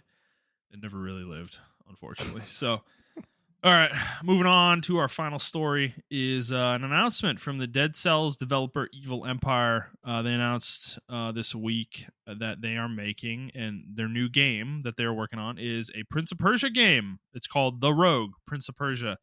It is going to be a 2D roguelite, probably similar-ish to Dead Cells. You know, they're not going too far out of their wheelhouse, but they did release a trailer for this. It's coming out in early access in May. Here coming up, and I don't know, Montreal. Did you watch this trailer that DJ sent us? oh yeah, I watched it. I'm actually glad there. it, I don't know. I think this is like the perfect meld of a game in its genre, and I don't know. It seemed like it should have been done sooner. I don't know why it hasn't been done sooner. To be honest with you, Yeah, it looks really yeah. cool too. Well, I think it took Ubisoft a long time to really figure out what the fuck to do with Prince of Persia. And it's like, dude, you know what? Like, what's old is new, baby. Like, it's a 2D side scrolling fucking platformer from back in the day. Like, that's kind of where it I feel like excels really well as a franchise. As much as I love the aughts trilogy of Prince of Persia games, Hmm. specifically the first one, Sands of Time, which they are remaking that still. But after playing Lost Crown, it really convinced me that like, holy shit, like as like a 2D or 2.5D game, like this is a really great franchise for this. You know, Yeah, I don't think. I mean, I've seen people complaining about it, especially like older gamers, which is kind of weird. They're complaining like, "Oh, we don't need to go back; we need to go forward." And it's like sometimes though, like, and I'm the same way, like with Sonic, right? But Sonic has done this already. You know, they done the 2D, 2.5D things and everything like that. And it's yeah, like now we need to get away from that. And it's like Prince of Persia hasn't had the chance like Sonic has to go into the 2.5D and allow it to kind of flourish. So I'm actually, I'm really glad they're doing what they're doing with it. Because yeah, like Prince of Persia got kind of crazy. Even though I like the 2008 version of Prince of Persia, um, a lot of people didn't like where that game in the direction it went. So I don't know. I feel like this is a good revitalization of the franchise. Um, yeah, give it to people who know how to make 2D roguelike games, and that's right. fucking Evil Empire. Definitely, dude. Dead Cells is fucking huge. So, um, yeah, no, they definitely have the game in good hands for sure. And I don't know, like, I don't. I don't think every franchise has to be some giant fucking blockbuster mega fucking hit, you know? And And it's I like, think people are starting to realize that, man. Like, yeah, and it's kind of encouraging to see Ubisoft of all companies kind of realize that, you know, is Assassin's Creed is their blockbuster. You know, that's their big AAA like huge blockbuster hit. But I think you know what, some of these franchises though, like even Assassin's Creed, they've made like 2.5D platformers in that game in that series too. And I think that's cool. I don't know if they're any good, but it's like it's cool that they're exploring different spaces with their IPs, you know. yeah, It's not just the same shit over and over and over and over again. And I like at this point, like Lost Crown, Prince of Persia: The Lost Crown is probably still it might be my favorite game of the year still right now. excuse me. I really, really fucking enjoyed that game. It was really well made. So like, I don't know. I just like to see this. I don't know if I'm gonna play this one specifically. Dead Cells I never really connected with Dead Cells. Mhm. As much as I did give it a fair try, probably 10 or 15 hours or so, but I don't know, it just for whatever reason I didn't love the game. So I don't know if this is necessarily for me, but I am happy to see it though, regardless. That's actually a game I'm gonna play next. I'm gonna play Lost Crown. I think that would be a good game for me to pick up. Definitely. Absolutely. I forgot you hadn't Yeah, played it. Yeah, dude. yeah, That's a good like 30-hour game. Yeah, yeah. for sure. But yeah, I agree. I I think this is like a hot take, but I think the industry and this is a real hot take, and it's gonna suck because it's gonna be a really bad rough period. But I think the industry needs to consolidate a lot uh because like you said before, everyone's trying to. I think like Prince of Persia, Assassin's Creed, and things of that nature. What made those games special was like when they came out, they were super unique. I mean, Prince of Persia is super fucking old, but like uh Assassin's Creed when that game came out, it was super unique in what it was trying to do, and no one was doing it. Um, and Yeah. then it became like a mainstream thing, and not to say like casual gamers. Like I just gotta think about like the whole fidelity thing versus 70% of people play fidelity, and it's like yes, a lot of these people in this space. The reason why it's so huge is because of a lot of casual people. They don't really dive too deep into like gaming and stuff like that. And it's like maybe the games need to consolidate more as far as like what they're trying to do because I feel like without the $1 billion tag that was attached to the industry, we got a lot of kooky games that we never would have fell in love with, or whatever the case may be. We never would have fell in love with, like, to me, Tales of was a really good franchise because it was a small franchise that came out on the PS1. It and blew up, in my opinion, on the GameCube with Symphonia. Yeah. That's what really took it out of this stratosphere, and then it hit it out of the park again with Vesperia. Um, but like, yeah, games were trying, just like really kooky stuff and everything of that nature, and we got all these like really loony games, and some of them stick, some of them didn't. Uh, but I kind of want that experimentation back, and I understand too that there are hundreds of games out there that people can play and go test out. I think that's kind of the problem. I don't I don't know a single person, because games, if you look at like the games that were probably released today, right? There are probably like 50 games that you never heard of at all that got released today. And you're like, what Oh the yeah. fuck? You know, Every you week, dude. know? There's hundreds of games released every fucking week. Like Yeah, exactly. Whereas back then it was not, that wasn't the case. there would be Maybe a weeks that couple. would go by, even as soon as 15 years ago, where there would be no games. Like not a Yeah, single game would come out. Yeah. yeah, exactly. So I don't know. It's kind of Yeah. too big to consolidate, but it's just like, Well, I don't think consolidate's the word. I think it's more like truncate, right? Like we need to cut some of the shit out, you know? yeah, yeah. Like we need we just need a huge amount of games to just go away, you know? And trust me, I know like that probably sounds mean, but it's just like there's a lot of shit games that get released every week. Like a lot of shit games. And we don't need those games to be flooding the space, you know? Yeah, no, you're right. I don't know. It's because I'm trying to compare it to something like, what if the book space, right? Books have always been popular, but like, what if the book space got like super mainstream? Like people are like, camping outside for books and everything. I mean, I guess at one point they were, but it's Yeah. Harry uh, Potter, yeah. like Harry Potter, right? Yeah, and maybe like when the next Game of Thrones book come out, like I'm gonna be outside for that shit. But whenever that comes out, but like, I don't uh, know if I'm gonna give George that at this point. He can go fuck himself, man. Like I don't give a shit. but yeah, like, but you know what? That's actually a good point. It did happen to the book industry at one point. You remember everything tried to be like a pseudo Harry Potter?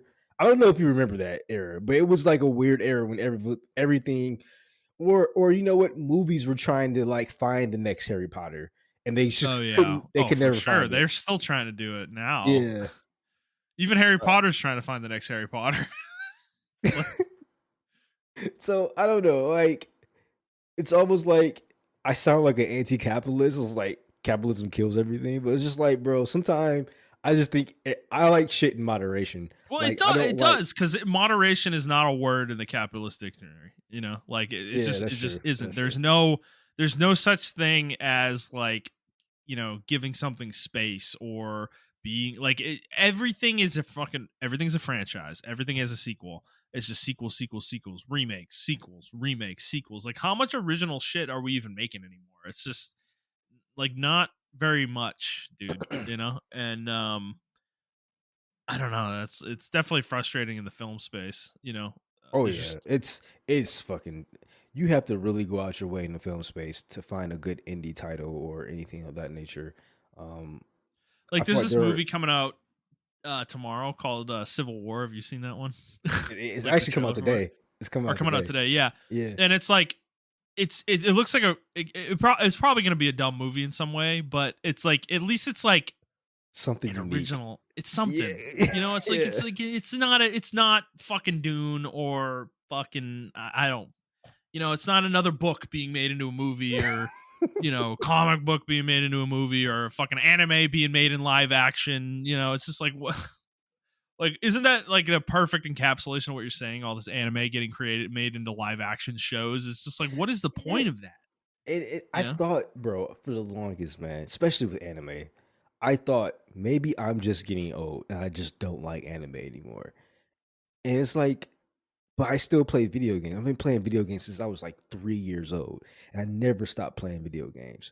But for anime, I started watching anime at like 6 or 7, and then I barely watch anime anymore, and it's like, is it because there's just too much?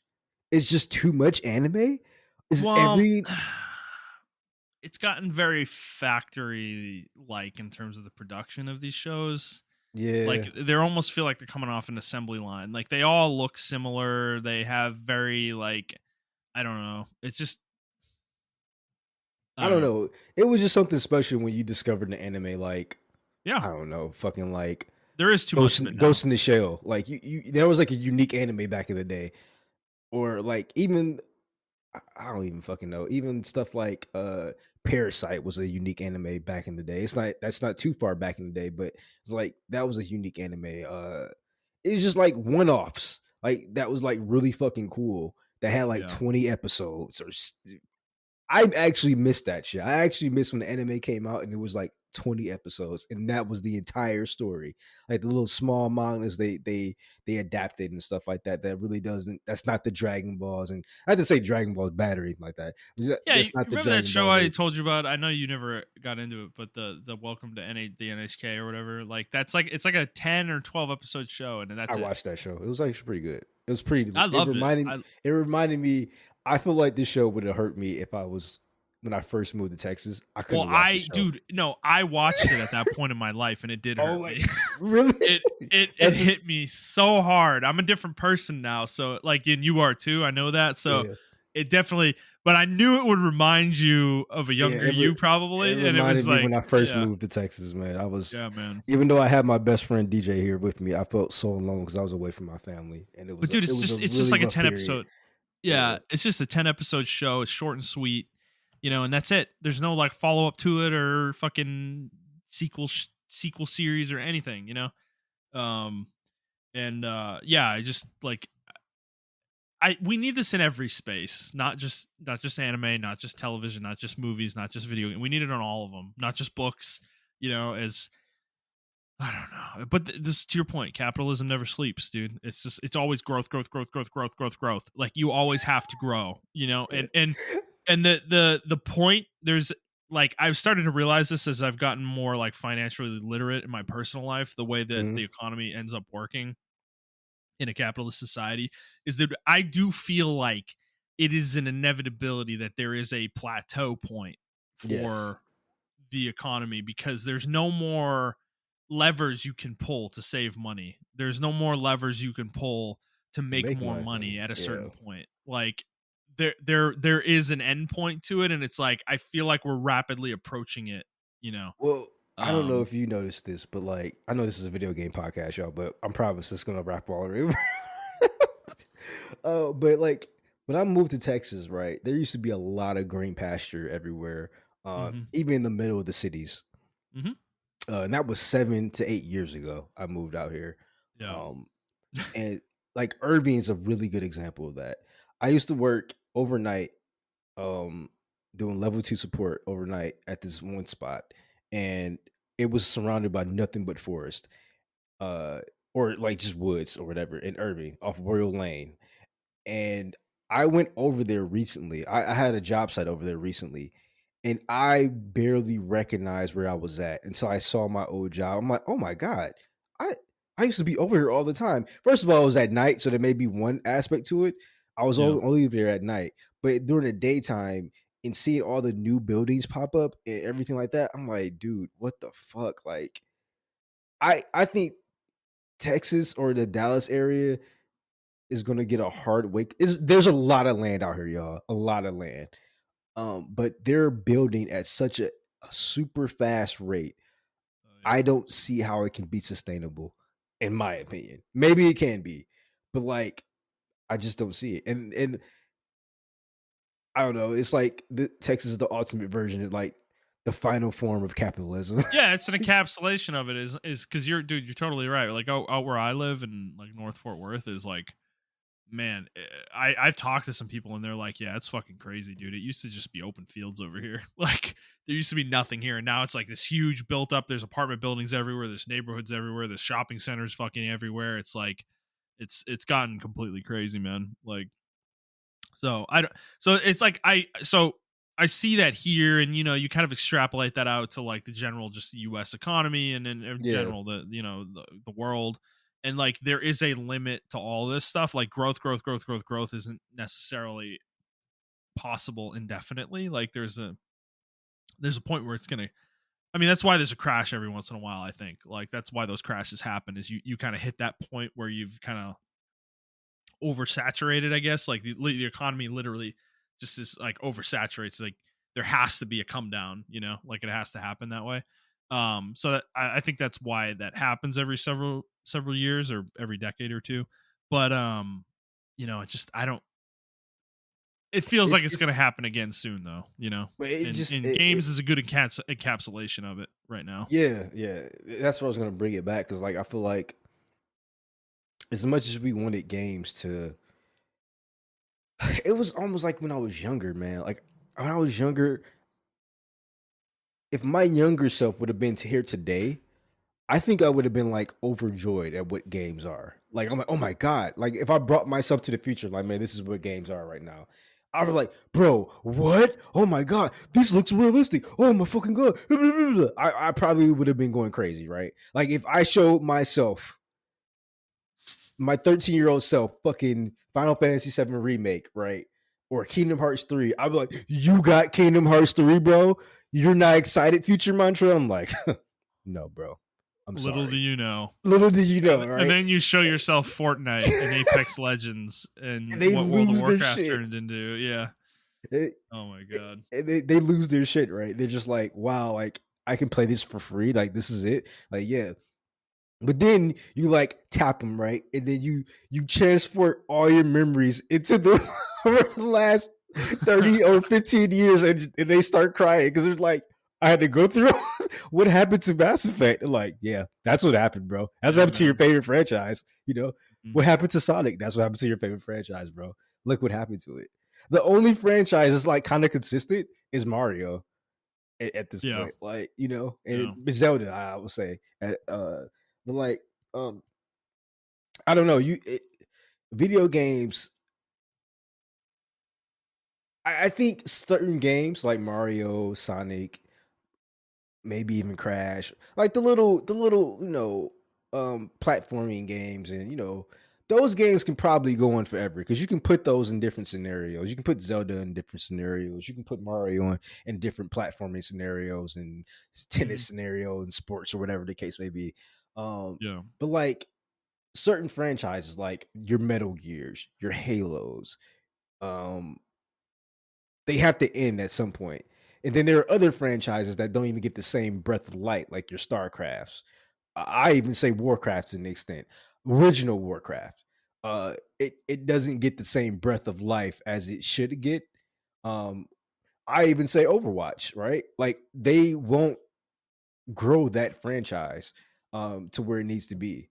Um, and then it's like, well, how much growth is too much growth? That's when you get your Halos, your Call of Duties, and all the other shit like that. And then it's like, what is not enough growth? And then you get your StarCrafts and all the other shit like that. And uh, I just don't know what the. I feel like you can still grow stuff, you can still do stuff, companies can still do things, but there needs to be a limit. It's the same thing with like TV shows too, right? They need that 4 5 year season limit, and that's it, right? they Yeah. need they need the Breaking Bad treatment, how it ended, and that was the fucking story. We didn't need anything else after that story because we got the full story of Walter Wright and everyone else tied to that story.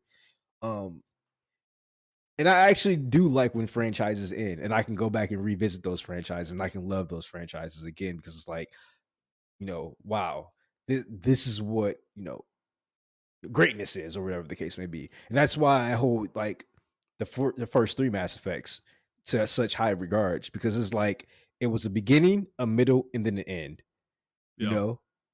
Um It, I don't know. I'm actually scared for video games in the future. To be honest with you, I think a lot of people are positive, but the way that they have groomed consumers, and we like to blame younger gamers too, right? We like to blame, oh man, like they just buy up all this slop, they buy up all these microtransaction slops. I've said it, you've said it, everyone's Yeah. all the Sure. people like plus 24, 25 and older have said it, right? Yeah. Um, but we Hmm. have to understand that they've groomed these gamers. Those same kids were like young, like 5 or 6 years ago or 8 years ago, Yeah. asking us to play video games on our cell phones. And those games on our cell phones were riddled with microtransactions. So it's like a grooming thing. They groom these gamers to do this. Yeah, but it's not And just them. Like we partake. We oh buy yeah, yeah, skins. You know, 100%. we Yeah. know friends who like. You know, Jet can't help himself. Every fucking game he plays, every new game he plays, he buys like he spends like $50 in the fucking. And it's just like, dude, you don't even know if you like the game yet. It's just so you know, it's I don't know. Um, I think it's just become the norm, unfortunately, and I think that's my point about the endless growth, though, kind of plateauing at a certain point because for games, like what, how else do you make money? Like that's what these companies are trying to figure out. You know, is like how else can we squeeze more value out of the same group of people? That was kind of what we talked about last week or a couple weeks ago when is the core gaming space growing or not? Like with younger generations. And the answer is like really like it's not really growing that much. It's been the same group of people for like 25, 30 years now, and there's been some growth within there, but especially the last 10 to 15, I would say, Mhm. is the size of the kind of core gaming group, the console gaming space has not really grown very much at all. And at a certain point, like I think that's why we see these things like microtransactions, these like special editions that you can pre-order for $100, or get 3 days early access for fucking $10 extra, or shit like that. Like they're just exploring every single possible way they can monetize a game, and that's going to continue because they have to continue to grow. Like there has to be growth. You have to continue to grow. You can't not grow. It's like, so given that, you just have to keep figuring out how else to kind of pull a game apart to sell it to people. And it's just like that mentality is going to continue until something major happens. Um and I don't know. I don't know what that break point is for the industry at large. I really don't. Maybe I mean, we're I maybe see we're kind of people. in it right now, possibly. Like we might already be in it right now, but I don't think so. I think, well, you know what, the break point, yes, we might be like with reaching the the layoffs and top. shit, like that's Yeah. indicative of something. Embracer kind of truncating and having to sell a bunch of shit off. Like that is indicative that some things are kind of not working, right? Yeah, but I feel like it's not gonna lead to the same crash that happened, before, right? It's not gonna lead to the gaming crash. It's not gonna lead to none of that. I don't I think because companies know how they know their cash cows now. They have their Fortnites, and not to say that none of these games are bad, per se, but it's just like, they have their Fortnites, they have their Maddens, they have their Call of Duties, they have their um, you know, I don't know, their Monster Hunters and everything of that nature. And they can just rely on those games. Because the fan base is ravenous. And yeah, this is even coming from a Monster fan. We're fucking have no willpower, So it's like they can just rely on those people and continue to do that. Um, I just think which I don't mind. I don't A company has to make money, right? And or whatever the case may be. And because I don't want to seem like I'm a fucking Marxist. I believe there's capitalism with moderation. And Yeah. also I believe sometimes capitalism kills creativity. And I believe these developers want to make super cool stuff, but they can't. I think the greatest example of that is what was that Obsidian game? Penitent? Yeah. Pen- was it Penitent? Okay. Pentiment. Pentiment. They had to make that in secrecy, you know? Like, and even to a certain extent, Apex Legends was made in secrecy. Like they just dropped that shit. And it just so Yeah. happened to do good. Yeah. But that's the route they wanted to take that franchise. I may not like it, but that's probably what the creator's vision was for it. And luckily it worked out for them. But it's like, what if it didn't work out? That would have been canned, Yeah. or whatever the case may be. So I don't know. Yeah, I just don't know, man. Yeah. No, I don't either. I don't know. All these layoffs happening and everything, and the kind of truncation of of game studios, and I don't know. It's definitely a sign. It feels like a sign of something coming. Like you said, I don't think it's going to be like a major crash, where we see like the industry like fall apart or anything like that. It's like, I mean, video games are a commercial entity that I think has um proven that it has value, so I don't think it's like going to go away or anything like that, or it's just, but the way games are made, I feel like is the piece that like has to change, the giant budgets, the bloated scopes, this feels like an era we're in right now, like the last several years where we have these games that are just, and I honestly, as much as I love this game, I feel like The Witcher 3 taught the industry the wrong things, with how successful it was. Do you think it was the Richard 3 that The catalyst, like, I yeah. mean, it's the game I think of the most. Is it the isn't the main reason? I don't know. I mean, Metal Gear Solid came out around the same time, Mhm. MGS5. Yeah. Yep. It kind of was a similar type thing and was pretty big also. That I think that game actually started like the Konami like bad. They just got out of gaming for a minute. Well, That was yeah, like that was when, because I mean, right after that game came out, Kojima left, right? yeah. And Konami's kind of been pretty dormant since then for the most part. So I don't know.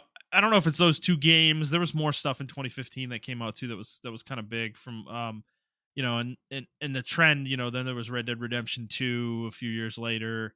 Obviously, games like Nier were big, and the first Horizon was pretty big, and then it just became this trend, right, at a certain point, and I feel like everyone's just kind of chasing that that kind of same thing that The Witcher 3 did, and none of them have ever done it as well, and they don't really understand why that game is so good.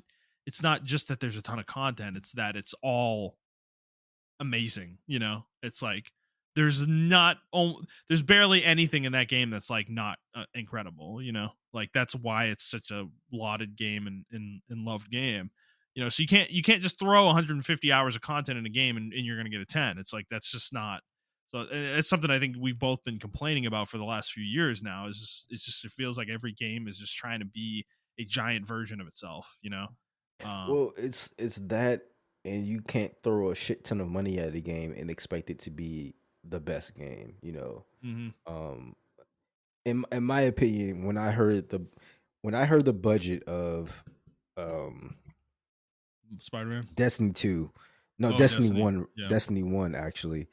Oh. Um, and before then, I really didn't even think about video game budgets. Like it was weird. I never thought about that. But then I heard the budget for Destiny 1 and I was like, "What the fuck?" And I Yeah. didn't even add it together then, right? I was like, "Wow, this game's going to be fucking amazing if they poured that much money into it," right? And Destiny 1 was good. Don't get me wrong. I love Destiny 1. Um but then Destiny 2 came out, and it was like, all right, and it's like the only game I see consistently and company that I see consistently drop uh that much money and you see it in every inch of the game, in my opinion, is like it, it's gonna sound wild, but it's Grand Theft Auto and Red Dead Redemption. Those are those are like the only two games I can literally see every penny of what the developers are trying to do, their vision, Mm.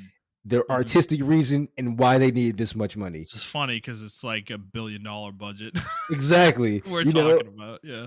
And as much as I'm not really a big huge GTA fan like that or Red Dead Redemption fan like that. I watched people play those games and then I just watched the gameplay or whatever the case may be. And the amount of detail they go into, the amount of side stories that people have said, like no two side stories for them are like, this one touched me or whatever. This side story touched me. This person was funny. And it's like when I played Grand Theft Auto 5, yeah, I when I played that game and I played the single player, I was like, holy shit, like it's a satirical version of America, yeah, but it's just it's really well written and really good actually, and all the side content you can do is actually really good. Like I'm like, okay, I see why people put thousands of hours into these games because it's just so much Yeah, shit you can do. yeah, Uh and I don't know that but everyone's trying to follow that high, right? Without understanding why they're following that high. They just throw money at shit and it's just like, well, you got $500 million, make the best game ever. And it's like, it's not, you need a vision. You need to know why you need that $500 million. yeah. Well, they're And also it, chasing the idea of the infinite game too, like a game that you can play forever, and it's just like there's too many games, you know. Like I don't think gamers. I think there's a subset of gamers who want that for sure. Like, and yeah, that a lot of that exists in the multiplayer space, a lot of that fan base. But there is another large section of gamers though who don't want that. They want to play a lot of games. They want variety, you know.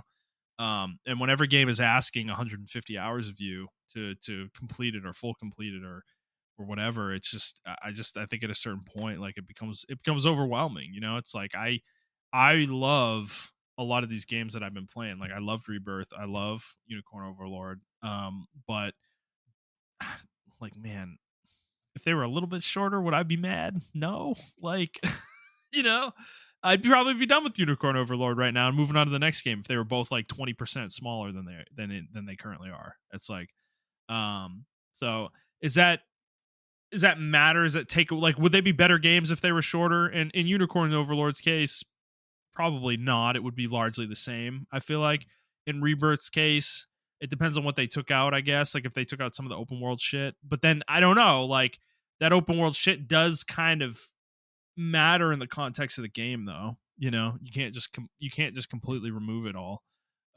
So it's kind of a well, hard thing. I don't know. Maybe these are two bad games to talk about actually. I think they're very specifically built to be the size that they are. yeah. I was Um gonna say like there are yeah, certain RPGs since the dawn of time, the dawn of gaming, right?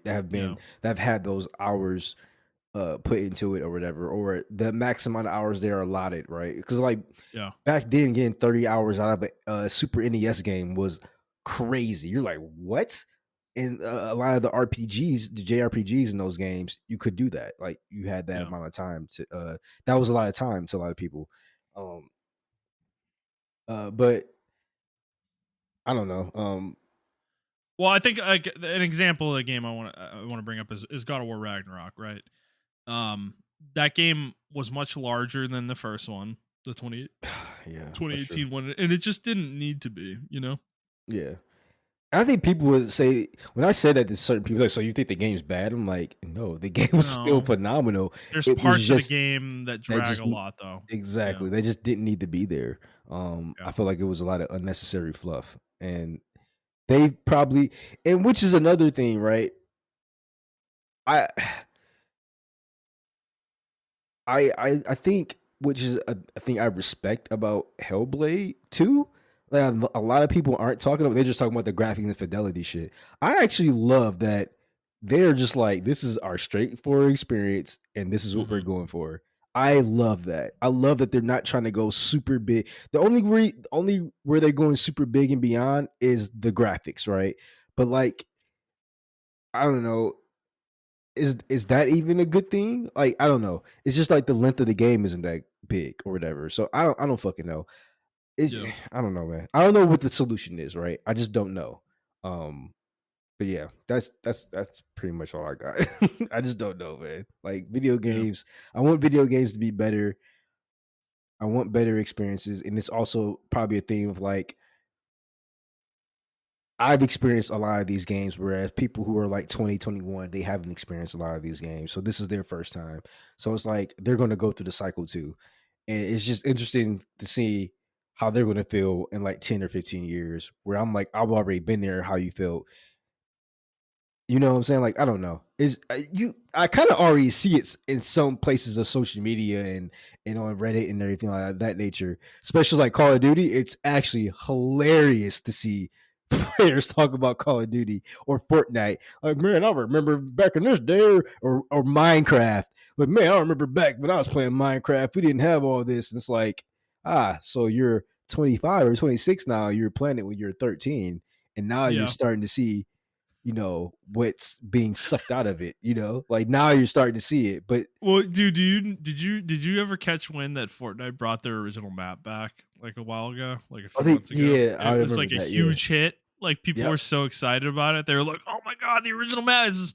It's like, dude, Fortnite's only been around for like as it exists now for like what 6 years, 5 years, like. yeah, 6 or And 7 years, I then we're think. already Yeah, at the point where like we gotta go back to the beginning. We gotta recycle the beginning of the game. It's like, um, I don't know, man. It's just I think this is the danger of our kind of modern society in general is we're like perpetually consuming, because we yes, feed into it as well, right? Like yep, you and I feed into it. We all feed into it, right? It's just perpetual consumerism, and that's kind of the modern era we live in.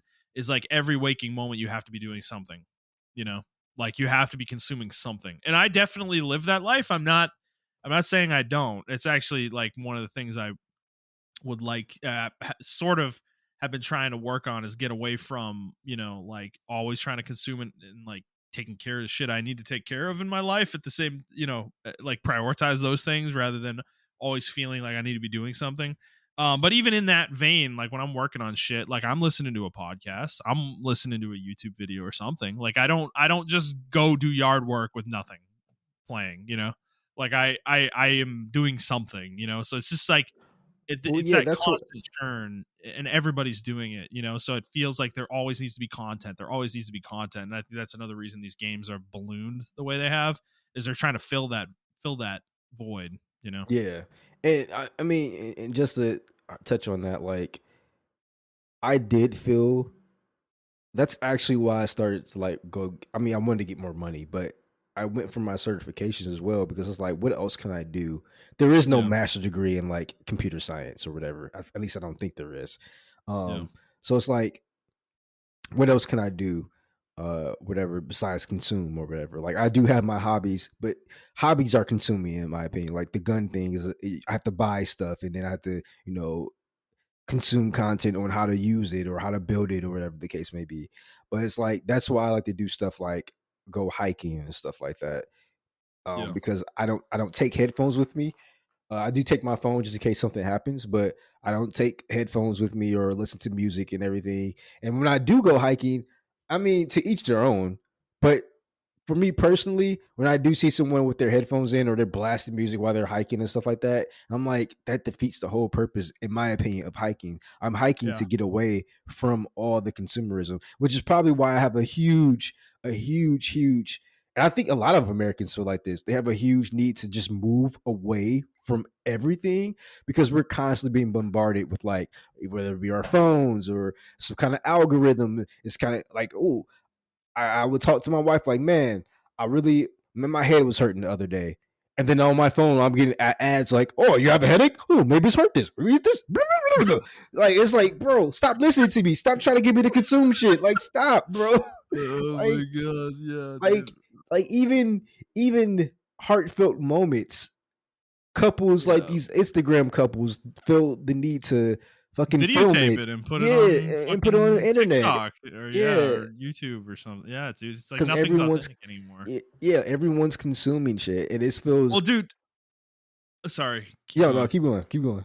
Well, so last night I saw this video on YouTube. I just randomly clicked on it. Right, this like 21-year-old guy was trying to get over his fear of rejection, and he asked 100 random women out on a date to see what would happen, and that was the premise of the video. And it was like a 15-minute video. It was super quick, right?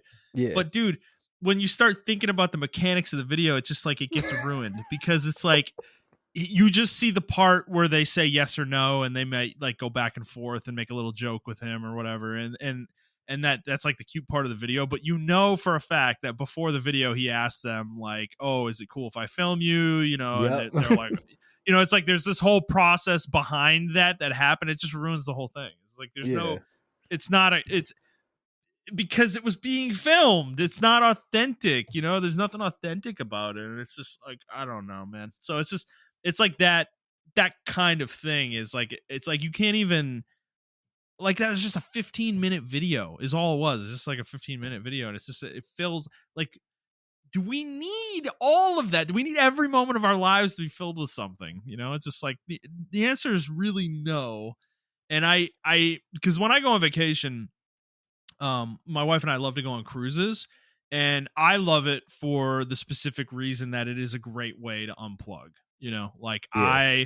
I don't order the Wi-Fi on the fucking ship. I don't give it. My phone is basically a fucking brick the entire trip because I'm in the middle of the ocean, and like can't get any service, and I fucking love it.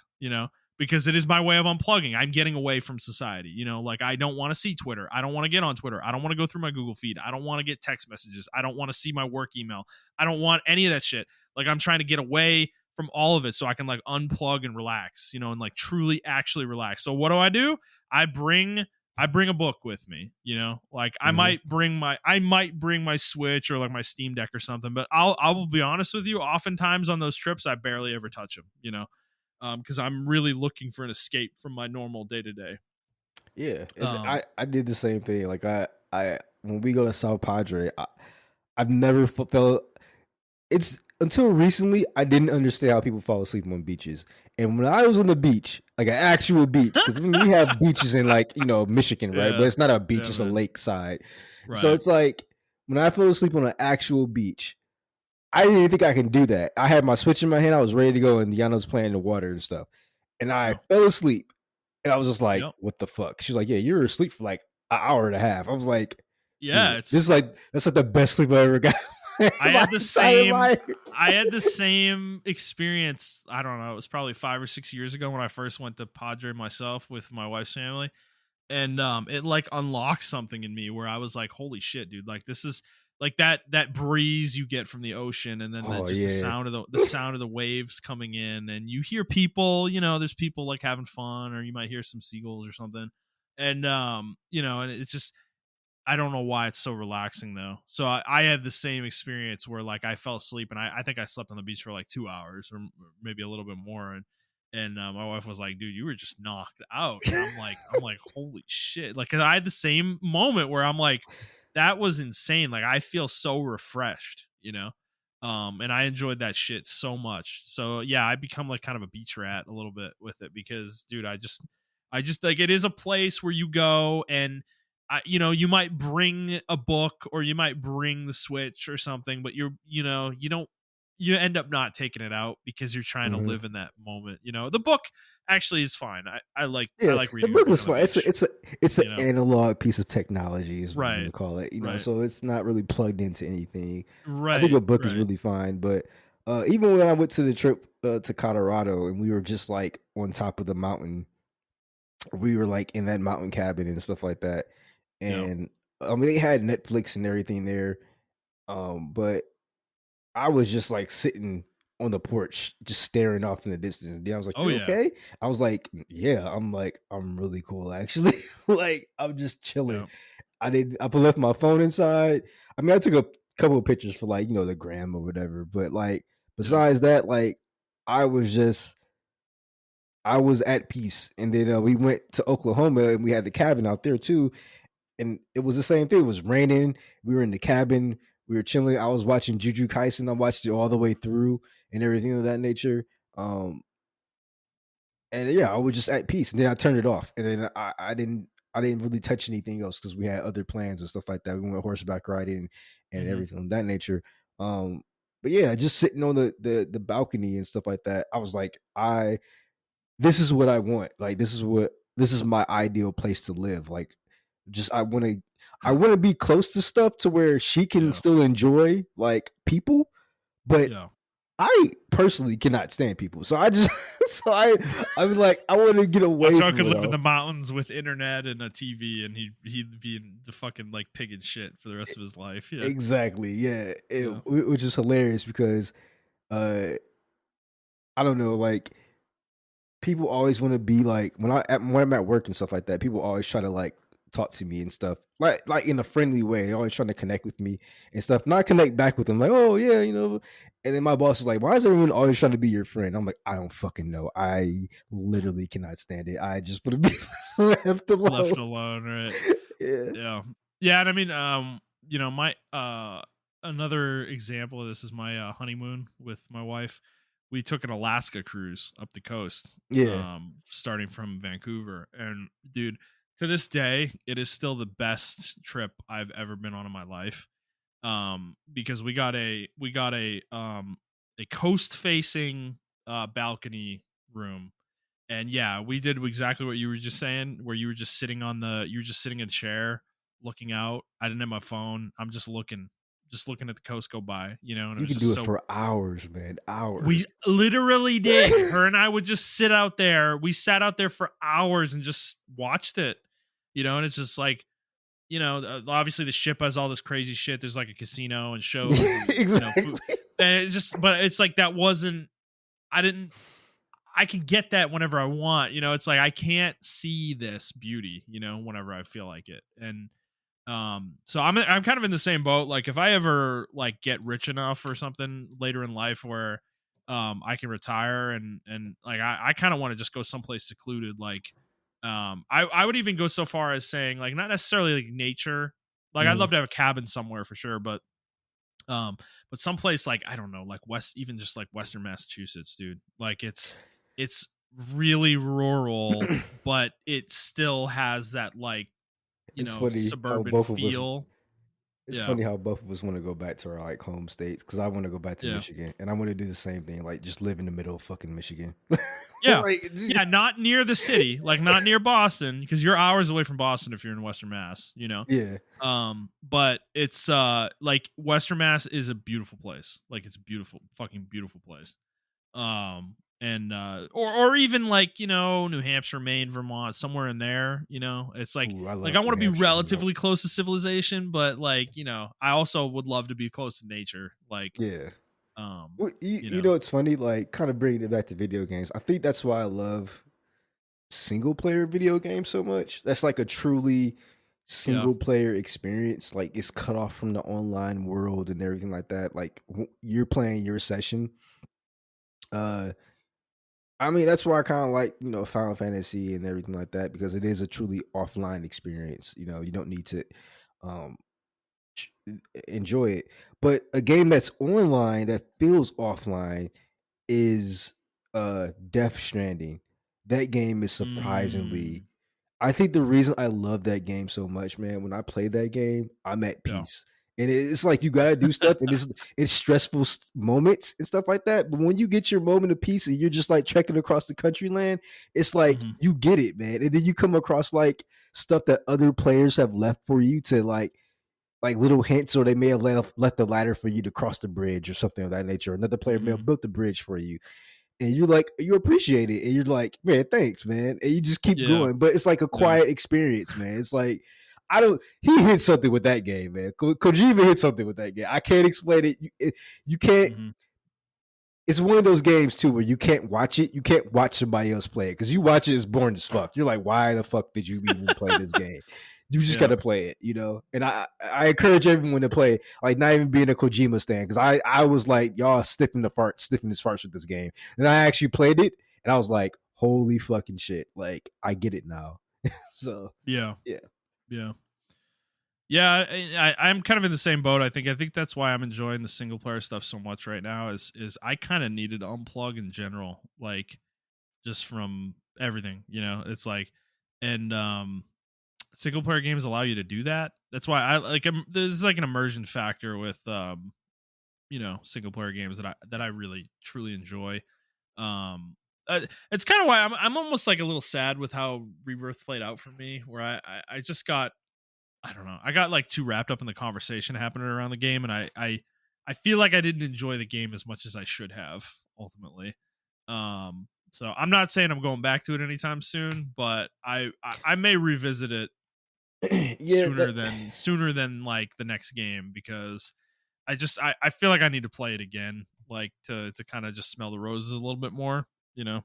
yeah. I feel like I think that is a good example, and I think Rise of the Rona is actually a good example too. If I had to listen to people um, talk about that, sorry, I just got an email. Um, if I had to listen to people talk about that email or talk about that game, Rise of the Rona, I wouldn't have Yeah. experienced it as far as what I wanted to experience it as. And I don't know. I just think it's really, really. I got to experience my opinion. Like everyone would say, "Oh, it sucks," and all this other stuff like that. But it's like, yeah, but I got to see why it sucked because I wasn't really like, uh, I wasn't really trying to pay. I wasn't really trying to, you know,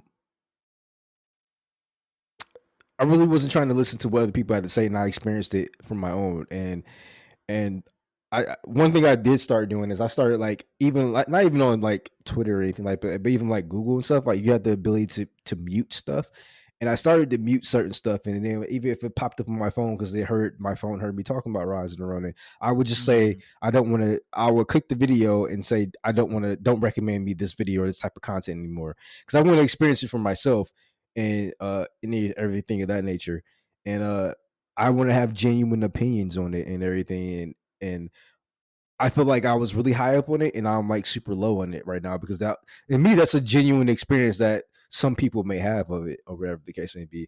And I know it's kind of counterinactive because I'm talking about the game on a podcast to other people, but it's just like I don't know. There's something cool about just experiencing the game for yourself, regardless of what other people have to say. Because well, like yeah, I that have, happened to me with.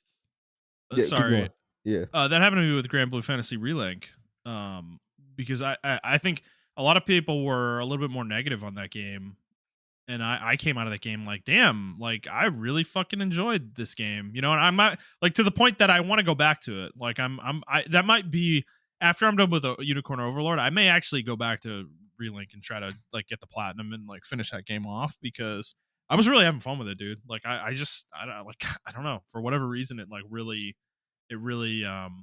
hit with me, you know, in a specific way. And it's not a 10 out of 10, you know. It's like probably for like an 8, I'd say at best. And but that dude, it's like I don't need every game to be a 10, you know, like every game that I play to be a 10. So I don't know. It's like in the same vein. It's just it's weird with that game. I didn't get hung up on anything with that game. I just kind of played it myself and experienced it in my own way and just kind of enjoyed it because of that.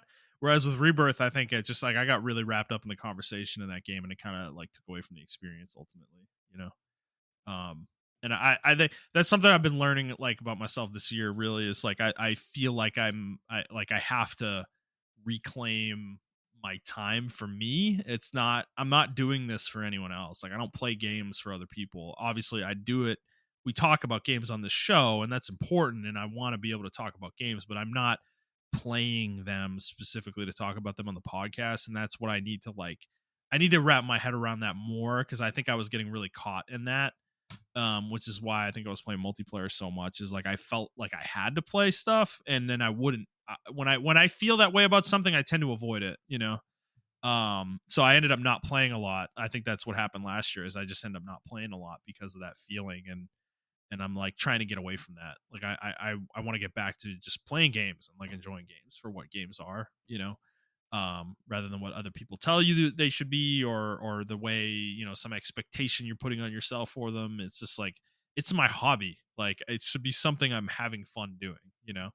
yeah, And that's kind of I've kind of for the most part outside of Rebirth, I'd say I've kind of achieved that this year with everything else I've been playing.